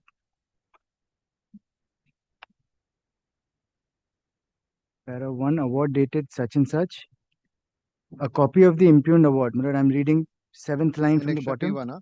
Yes, a copy of the impugned award has been received by the petitioner on 13th of June 2025. A copy of the impugned award dated 8th April as received on 13th June is annexed here too. And my lord, Where is the date mentioned in the... my lord, at page 34, it's handwritten, my lord. It's the after the name of bridge and roof, the next paragraph, memo number such and such, dated Panchkula, the 4th of June. The 4th of June was the dispatch, and my lord, it was received on 13th of June. However, my lord, I have to admit that we have not annexed the actual receipt or the, my lord, the tracking report. We have not. You should have.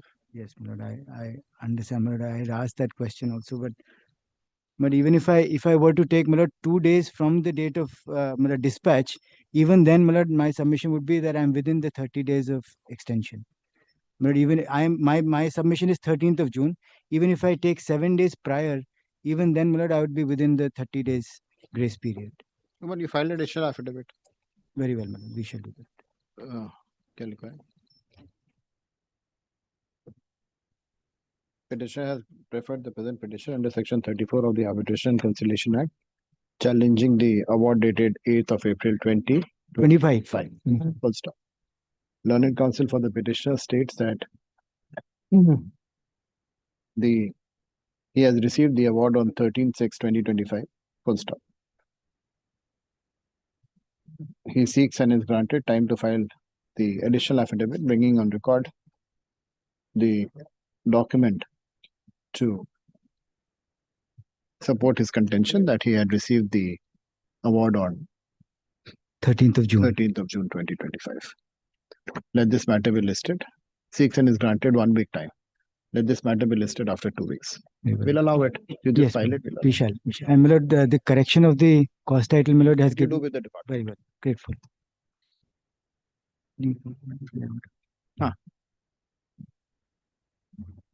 Tag both the matters.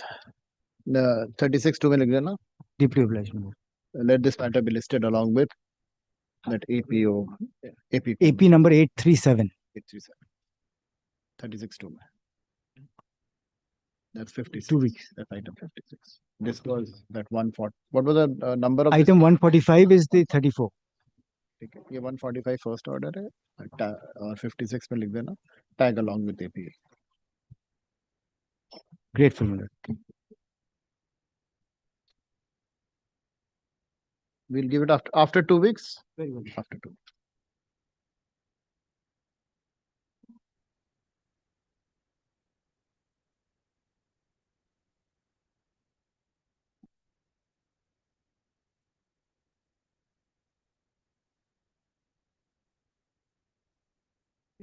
Yes.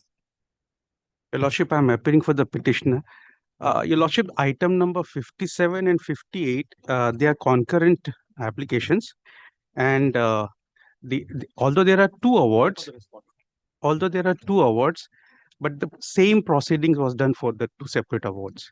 So if your Lordship allows me to do the hearing for both of them together, but they're related. Same event, just 2 companies in the same event. Of loss is the same. Same. Apologies. That's the reason. Why. Your Lordship, we have challenged just on 3 grounds, 3 simple grounds. First one is that the respondent claimant did not disclose few things during the evidence stage. Second one is that there was under insurance. And third was they made profit out of the insurance claim. These three grounds only, Your Lordship.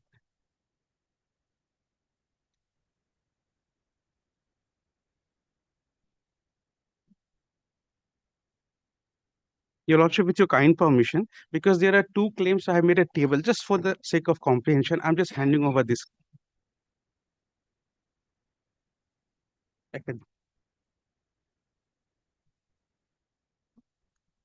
Your Lordship, the first one is the AP325 Sri Automotive is the respondent, and the second one is AP326 Sri Cars is the. Your Lordship,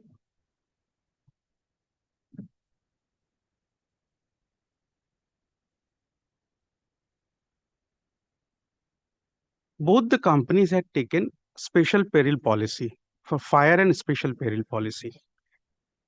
And this was for a yard which is in a place called Chamrel Yard near NH6 Mumbai Road, Kona, Howrah, Your Lordship. On 31st July 2015, Your Lordship, there was flood, there was inundation, and the whole place got inundated due to that flood. And this flood had occurred because the DVC has released a lot of water and it was uncontrollable, and because of which they suffered. Now, the respondents have a business of storing cars before they go to the showroom. And the cars got damaged because of the flood, Your Lordship. As I mentioned, Your Lordship, the three grounds. The first one was that respondent claimant did not disclose few material facts while buying the policies, Your Lordship. Your Lordship, on Is a 34 challenge? 34 challenge, Your Lordship. Why should I get into that? Beg your pardon, Your Lordship. Why should I get into that? You know the scope of 34 is so limited. But we have only three grounds to challenge, Your Lordship. And very limited scope, understandable, Your Lordship, but just the public policy we can talk about, especially the profit part, Your Lordship. Go on the public policy. Yes, Your Lordship, I will not go into detail in that case. I beg your pardon, one more table just to show how they have made the profit, Your Lordship.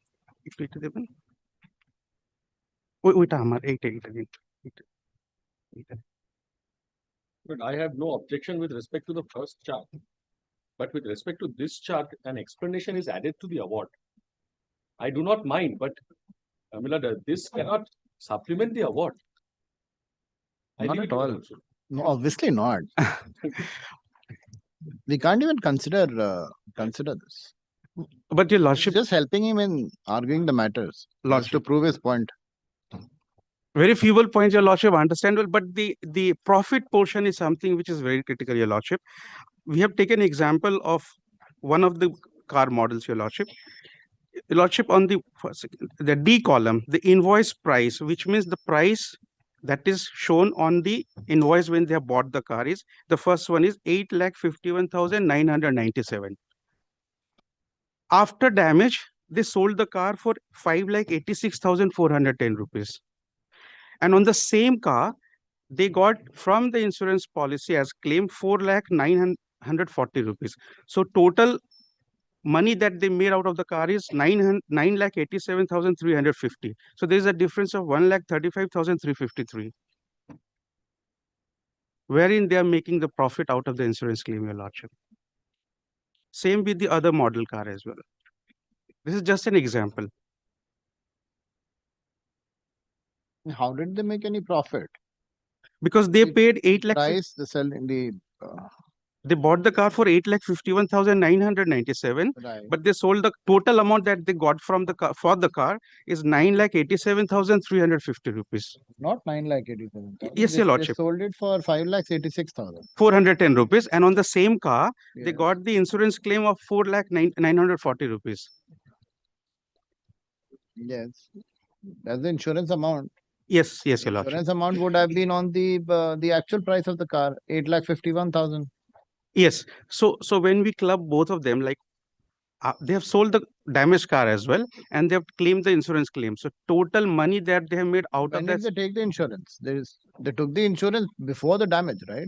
Yes, Your Lordship. They had taken the insurance on 8,51,000. Right, Your Lordship. Right? Yes. And yes. subsequently, the damage took place where they sold the car for a lesser amount because of the damage. Yes, Your Lordship. But they are entitled to claim the damage on the main price, the first price, isn't it? But Can ideally, you say enrichment? Ideally, they should have reduced somewhere. They should not have claimed so much of amount of money, Your Lordship, because again, insurance is not. It's a loss which they have suffered. They did not suffer a loss. They made profit out of this, Your Lordship. How? As I said, the cost of purchasing the car for themselves is 8,51,997. Correct. So that's the price on which they bought the insurance, right? Subsequently, there's a damage. Combiningly, I'm saying, like, if I'm not saying from the insurance Question to ask directly. you, sir. When they purchased the insurance, what was the price of the car? 8,51,000. Right? Yes. They Yes. suffered a damage. Yes. 5 lakhs. Loss suffered of 4 lakhs.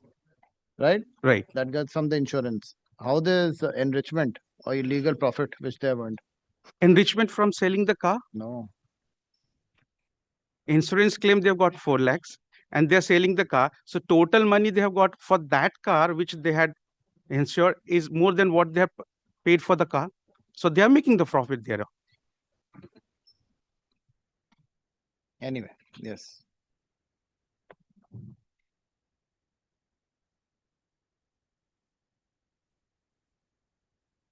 So you are saying that, they sold it for 5, their insurance is 4, so they got 9, so there's a profit of 1. There's a profit.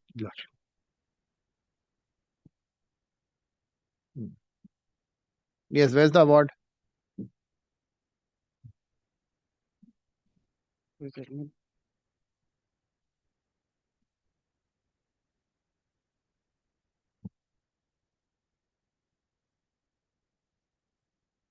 It's on page number 47, Your Lordship.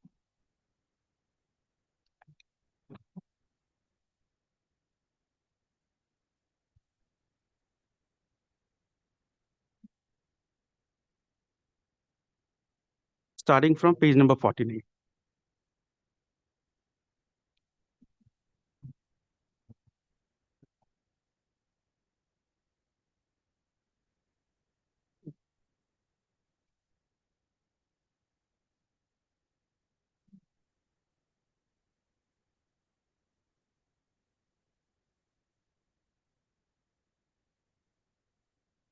So from the award, sir, how are you aggrieved?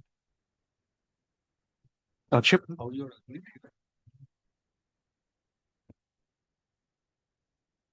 Show me the impunity on the award. We're in 34, sir. Just show me the award.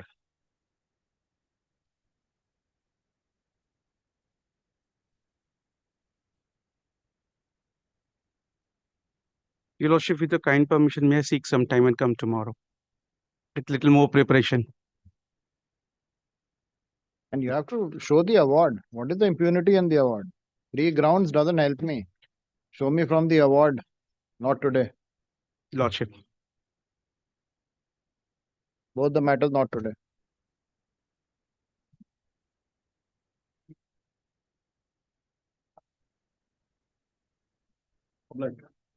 Great for your Lordship.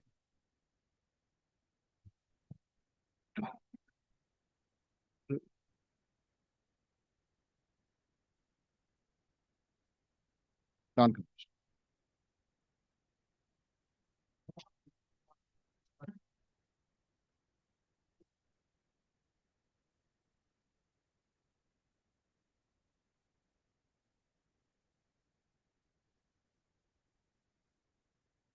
Commercial matter. You mentioned item number 1. Your Lordship, I appear for the petitioner. This is my section 29 application, wherein your Lordship had extended the mandate of the tribunal by an order dated 5th January 2026. However, your Lordship, the name of the arbitrator has been recorded as Urmila Bhattacharya instead of Urmila Chakraborty. This for the All right. correction. Just take down. And inadvertent error crept into the order dated so and so, wherein the name of the arbitrator has been wrongly recorded as so and so instead of so and so. Make the correction later.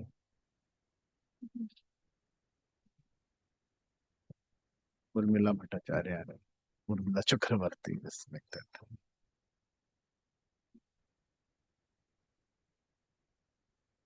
I think it's been recorded as Urmila Bhattacharya instead of Urmila Chakravarti. But okay, just take it from. So लिखवा लो ना क्या लिखना है. Make the correction in the madam.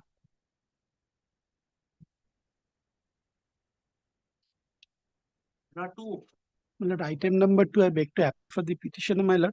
This is my application for contempt of your lordship's order. Your lordship was pleased to direct the authorities to take steps for demolition of an unauthorized construction which has not been carried out in spite of the lapsation of the stipulated period of time.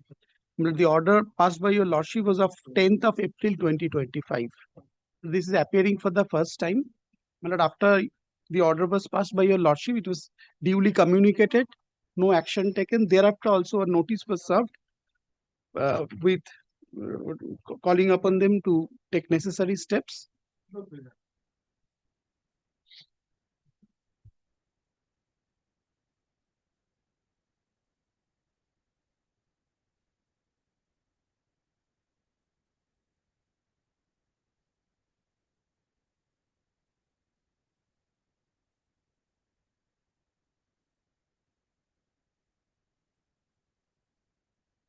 Your lordship, the order is at page 14 of your lordship's brief.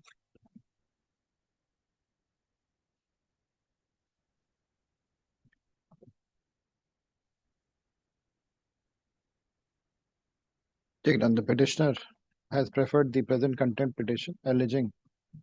ये ऐसे कैसे गोपाल ये यहाँ कैसे लगा हुआ है original side में? Okay. So the petitioner has preferred the present contempt petition, alleging non-compliance of the order dated 10/4/2025 in WPO number 1181 of 2024, titled as Seema Lahiri versus State of West Bengal and others. Full stop. Learned counsel for the petitioner states that the said order has not been complied with. Full stop.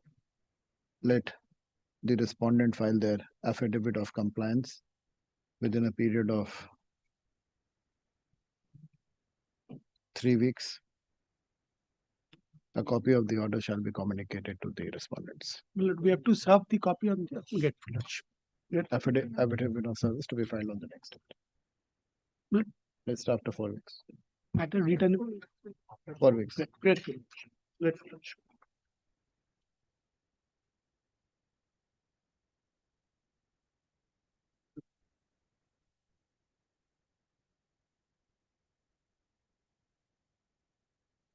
Three.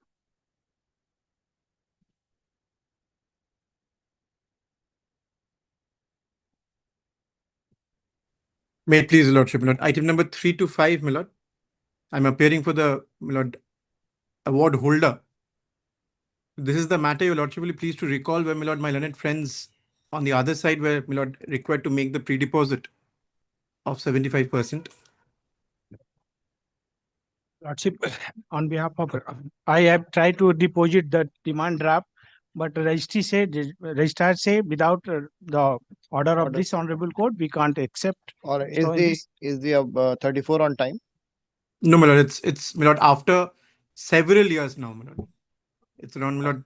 At last occasion, lordship had directed to please deposit the I've amount. asked you to see if it can be deposited or not. I have not asked you to deposit the money. Lordship, There's no without order as such. Lordship. 34 petition, has it been filed on time? Then only you can deposit the money, sir. No. When is the award passed, madam?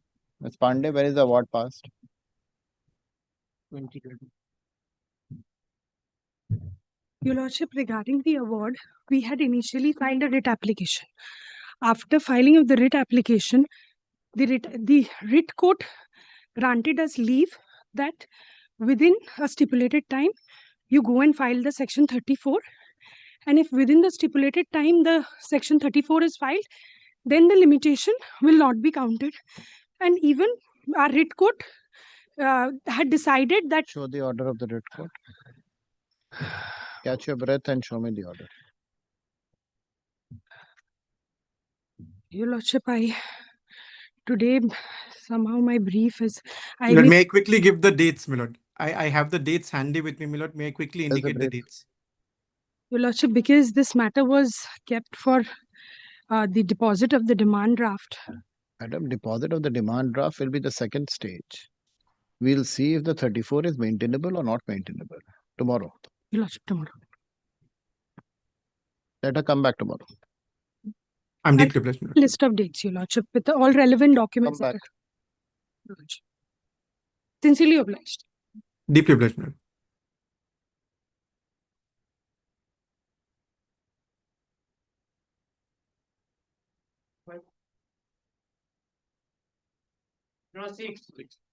My lord, I'm praying not today in this matter, my lord.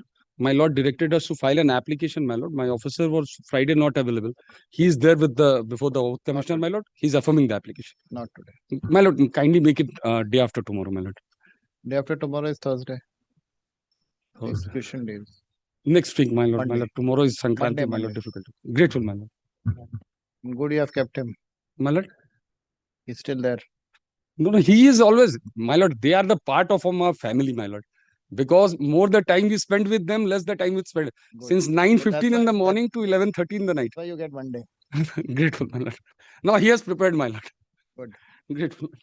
Teach him well.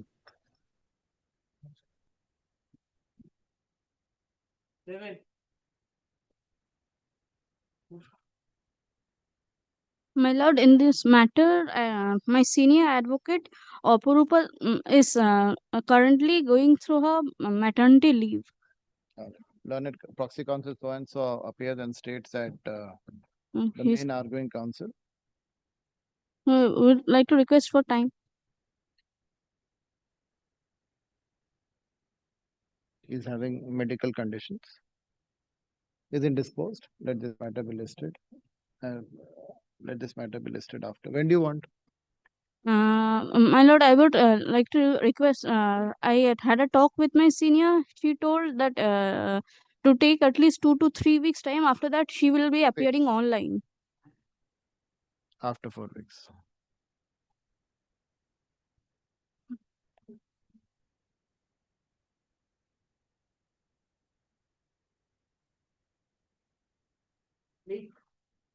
My lord, advocate Shamul Das is currently today. He is unable to come.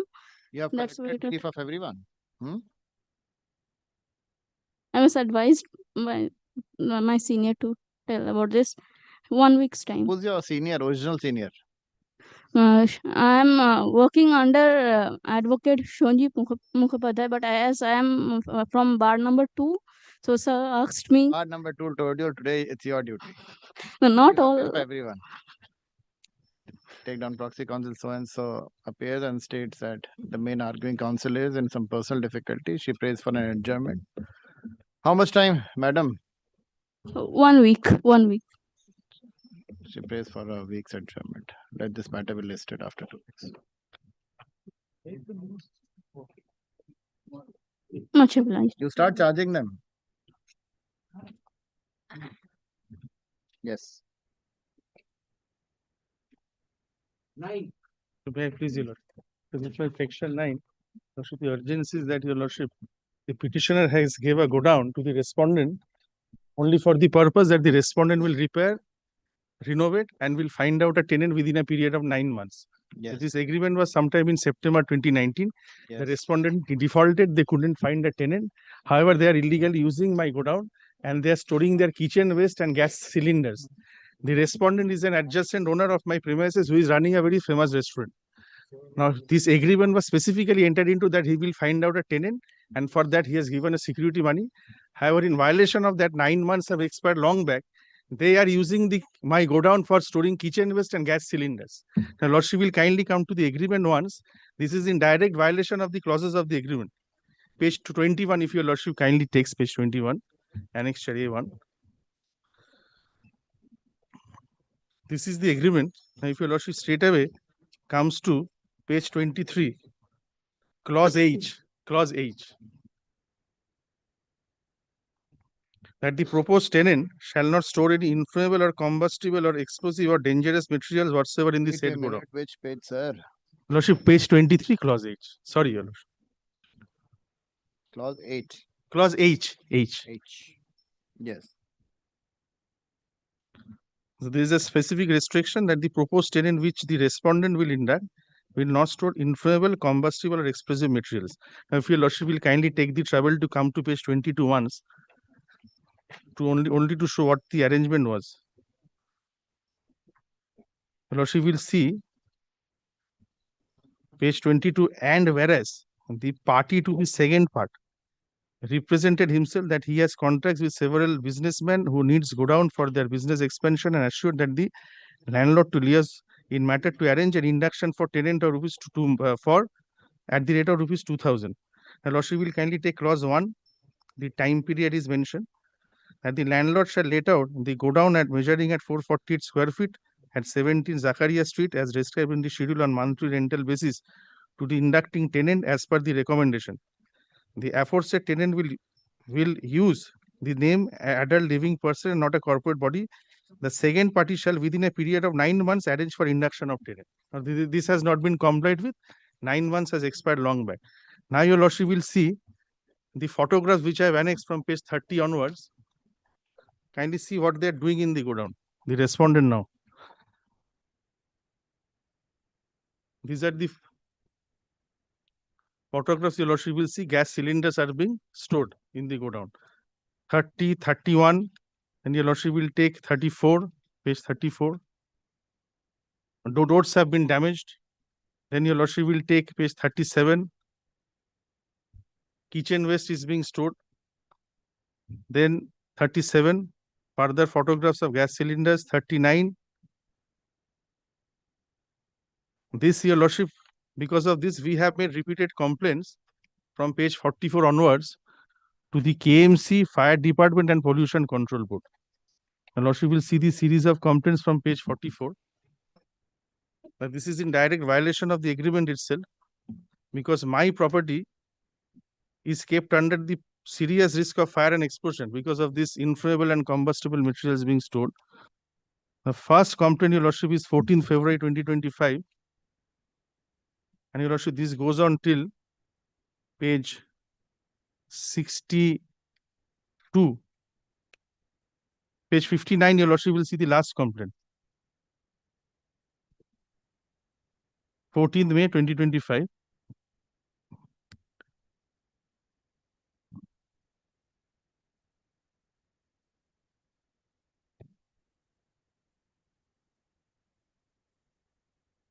Your lordship has got it? You had filed a civil suit also? No, I have not filed. What the respondent has done, suppressing that there is an arbitration clause in the agreement, has filed a civil suit on the ground that their contention was that I was stopping their ingress and egress, and I was refraining them from storing materials. Now there they have got an order that I will not stop their ingress and egress.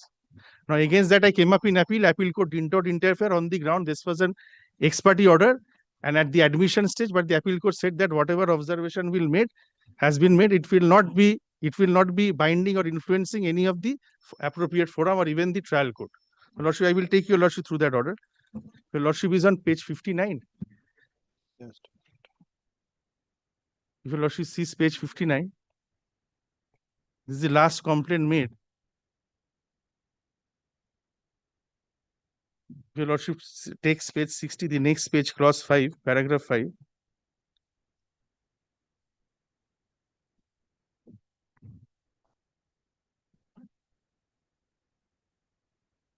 So the title suit was filed by the respondent. By the respondent. That is for protection of their right. They say that pursuant to this agreement, I have right of occupation, but their ingress and egress is being stopped. Now, I am not on that. Let them. I have filed a section 8 there. I have also filed another 13 rule for there. I have come here for protection of my right because they are storing these gas cylinders, which has put my property under serious risk of threat of causing fire. See a prayer clause. Where have you asked for it? Your lordship kindly takes para 23, page 9 of the pleadings. Yes. Your lordship is asking me to show the prayers. Yes. Yes, your lordship will kindly take page 15. No, where is the prayer? Pleading, yes. Para 23, page 9. No, that's right. Where is the prayer clause seeking? Yes. Page 15, if your lordship takes, kindly take page 15. Yes. Prayer C, if your lordship sees. Yes. Prayer C. This is what I'm praying for today at my cost. Let a special officer go and inspect the property and make an inventory as to what are the materials lying, and also to assess the condition of my godown. I am the owner. Your Lordship, further prayer which I am seeking today is that, Your Lordship, prayer A, because Your Lordship, the respondent is staying in my property illegally, occupying the godown without paying a single penny. I have affirmed a supplementary affidavit, which is Your Lordship on record, saying that what is the current market rental rate at that area. Your Lordship, this documentary evidence I've taken from the social media websites, 99 acres and the other real estate website, which shows that, Your Lordship, this is only for a commercial purpose. This godown was taken. If Your Lordship sees the supplementary affidavit, Order in the title suit. Your Lordship, yes. Volume 2, Your Lordship. Page 152, volume 2.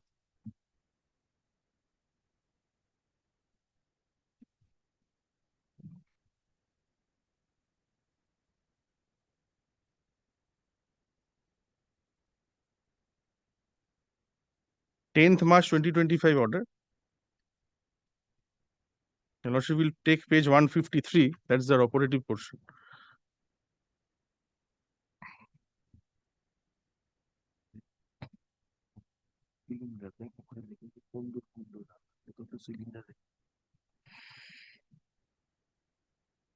Your Lordship will see the operative portion 153.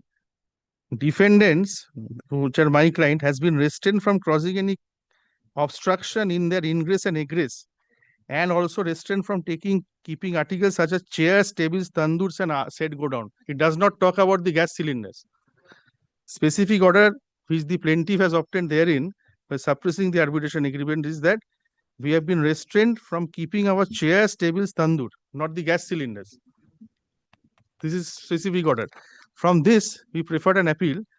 Your Lordship, at page 155 is the division bench order, Honorable Division Bench Order, 8th April 2025.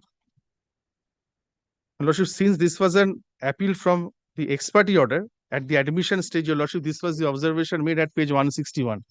Your Lordship sees page 161.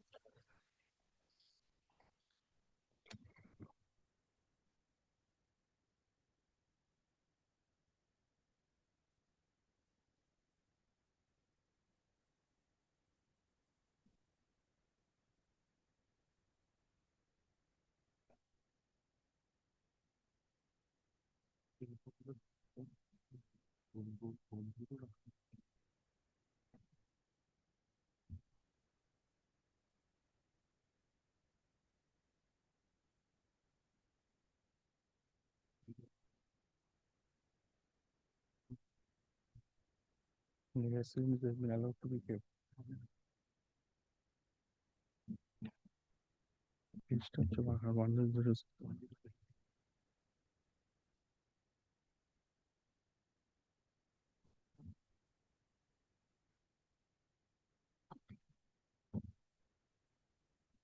Para 10.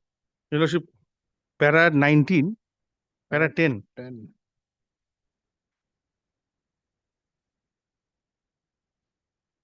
Yes, Your Lordship. This is the observation made. This was the money paid as a security purpose since they have taken the property and they were holding it back to find out a tenant. Your Lordship will take para 19 once, page 161.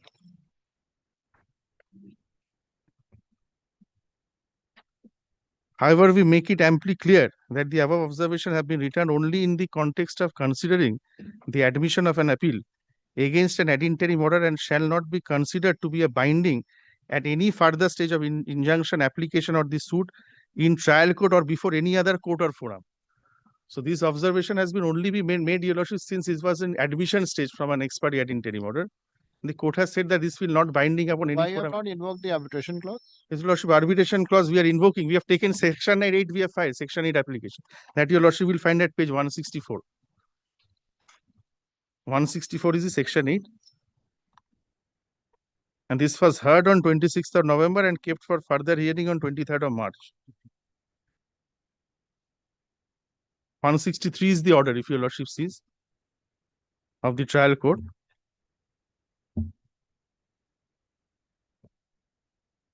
Section 8, you have filed there. I'm saying, why have you not invoked the arbitration? Your Lordship, we will be invoking the arbitration clause immediately. We Nothing will is be. there. Your Lordship, the immediate interim order which I'm seeking for, Your Lordship, kindly see. Not at all. Your Lordship, kindly see today the suit which they have filed. In the suit, they have not said anything about the gas cylinders that they are storing. What I'm seeking only today. Disputes, if you are so inclined, go in arbitration, file a. We are, but Your Lordship, what I'm seeking today is let a special officer go and file a report and make the inventory regarding the condition of the godown. Your Lordship, this will not prejudice the rights of anyone. At this stage. Because Your Lordship, only 2-3 documents I will show Your Lordship. Nothing at On the basis of the complaint made, the Pollution Control Board has taken action. All this is civil disputes. Your If you are Lordship, so civil disputes, obviously civil. inclined, seek your arbitration. We will do that. Nothing. You We- have failed everywhere. You have But come. Your Lordship, kindly see Section 8 we have filed for the matter to be referred to the arbitration. Where Once you it don't is need to, you can file your 11 also without waiting for your Section 8 to be decided. Your You Lordship, know it very well. I don't need to teach you that. No, Lordship, it's not that Section 8 we have filed the Section 8 only Section for 8 we have filed before the city civil court. That's a different proceeding altogether. referring the disputes to You arbitration. can easily file a Section 11, get an arbitrator appointed. Your Lordship, the Nothing fact, is stopping you. No, Lordship, it is not stopping us, but Your Lordship, kindly see why we have come up today. Section is for protection of the subject matter of the All right, subject matter, no integrity. subject matter. Hazardous is not a subject matter to be protected. Lordship, this civil court order has been obtained by suppressing the arbitration agreement. Not on that. Do whatever you have But to. Your Lordship, it has been observed that this will not. FMAT also, the court has. The court has said that this is only for the at the stage of admission of the appeal. Kindly come to para 10 once. All right, let them file the reply. Not interested. Your Lordship was. Has preferred the present application. Lordship will kindly hear me out for 2 minutes. Your Lordship was referring to para 10. Your Lordship kindly comes to para 10. Sir, I'm not interested. There's nothing. Absolutely nothing. Lordship, it is. Your Lordship kindly see the gas cylinders. They have to restrain them from storing the gas cylinders. Apart from that, There's Your a Lordship. stay from the city civil court to maintain status quo. I'm not interfering. Your Lordship, status quo is only with regard to the fact that they will not store the tandoors and grills. Nothing there, has get been the said with order. regard to Go- gas go cylinder. there, get the order clarified. Lordship, that we order 13 and rule 4 we have filed. Very good. But we cannot subject ourselves to the jurisdiction. Section 9, I'm not going to modify, change. You have got Lordship, it I am not coming seeking from nowhere. modification. I have come here for Then- protection of my rights. Yeah, I'll protect your right. Your Lordship is not Nothing- entertaining the nothing section. doing. Nothing doing. The Status petitioner quo to be has- maintained. Your Lordship nothing kindly to see be to this. maintained. The petitioner has preferred the present application under Section 9 of the Arbitration Conciliation Act, seeking inter alia direction upon the respondent to pay a sum of rupees 75,000. Your Lordship, towards that also alleged kindly consider outstanding without paying a single penny, they are arrears. occupying my property. That Your Lordship kindly protect us, not paying anything. Reason, go to the arbitration and get everything done. Your Lordship, this can be granted under Section 9 as well, carrying 2 judgments. If Your Lordship kindly consider that. I'm not considering anything at this stage. Let them file their reply. Status quo to be maintained with regard to the Nothing to be property, maintained. with regard to the possession of the Property property. is already status quo. Is No, there. Lordship, the order which they have obtained the right to increase and egress will not be Sir, affected. I'm not granting anything at this stage. Yes, Your Lordship, status quo kindly, Your Lordship, that will not prejudice the rights because they are also nothing. occupying the property. nothing. Can I require? The petitioner has preferred the present application and has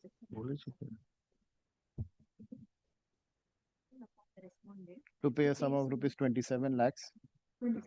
27 crore rupees towards alleged outstanding arrears. Arrears of license fee / occupation charges, and further to pay a sum of rupees 75,000 per month as occupational charges. Full stop. So one thing, Your Lordship is saying that division bench order has clearly stated that this will not influence any forum I'm not in getting any into subsequent division proceeding. order also. I'm only looking into Section 9. This practice of filing Section 9 like this should be avoided. Yes.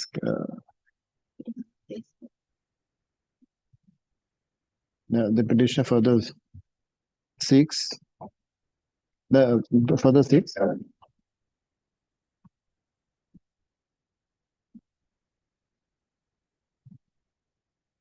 injunction restraining the respondent, its men, agents, or any person from alienating, encumbering, or creating any third party right, title, or interest in the said property. Full stop.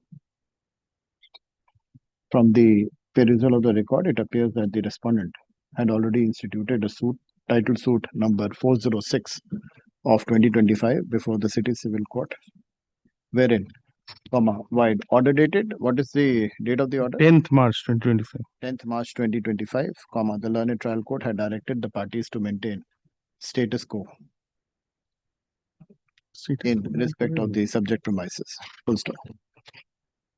It is the contention of the learned counsel for the petitioner that the respondent approached the city court by suppressing the arbitration clause as contained in the agreement, in the leave license agreement dated September, blank, September 2019. September 2019. Full stop. Agreement mentioned blank December 2019. Notarized document. December 2019. Leave and license agreement dated 2019. Let this matter be listed. Learned affidavit in opposition shall be filed. This matter can be decided only on completion of pleading. Full stop. Learned counsel for the respondent is directed to file affidavit in opposition within a period of 3 weeks. Prior to the same within 1 week. A copy of this order shall be communicated to the respondents. List after 4 weeks. Lordship, subject to correction, Lordship, I record a status quo, but that is not a status quo. If your Lordship sees, it's not a status quo. Page 153. We have been restrained from affecting their ingress and egress, and from storing their kitchen materials, not gas cylinders. 153. Volume 2.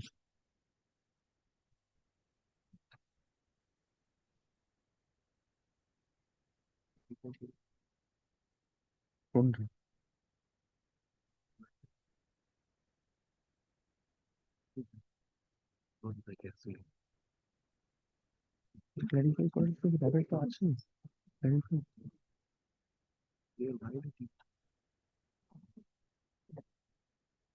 Violation কিছু কোনো order আছে নাকি না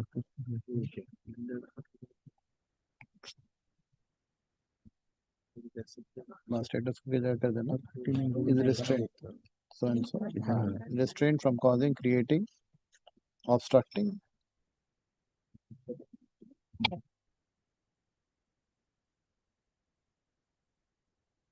Restrain the petitioner from causing, creating, obstructing, hindering in the ingress and egress of the respondent,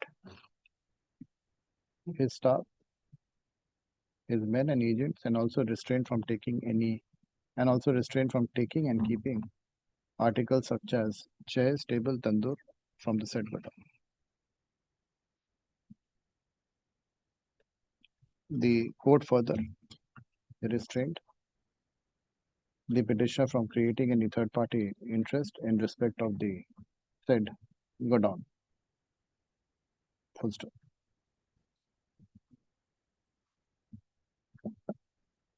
List after 4 weeks. Lordship, the supplementary affidavit will be taken on record. For what? Your Lordship, the current market renters which we have brought on record. Not required. Your Lordship, this we will be relying upon. Not required. For claiming the. Not in section 9. I'm not deciding your arbitration. Your Lordship, monthly rental can be decided. That's why I was relying upon. Not right now. Let them come. We'll see that.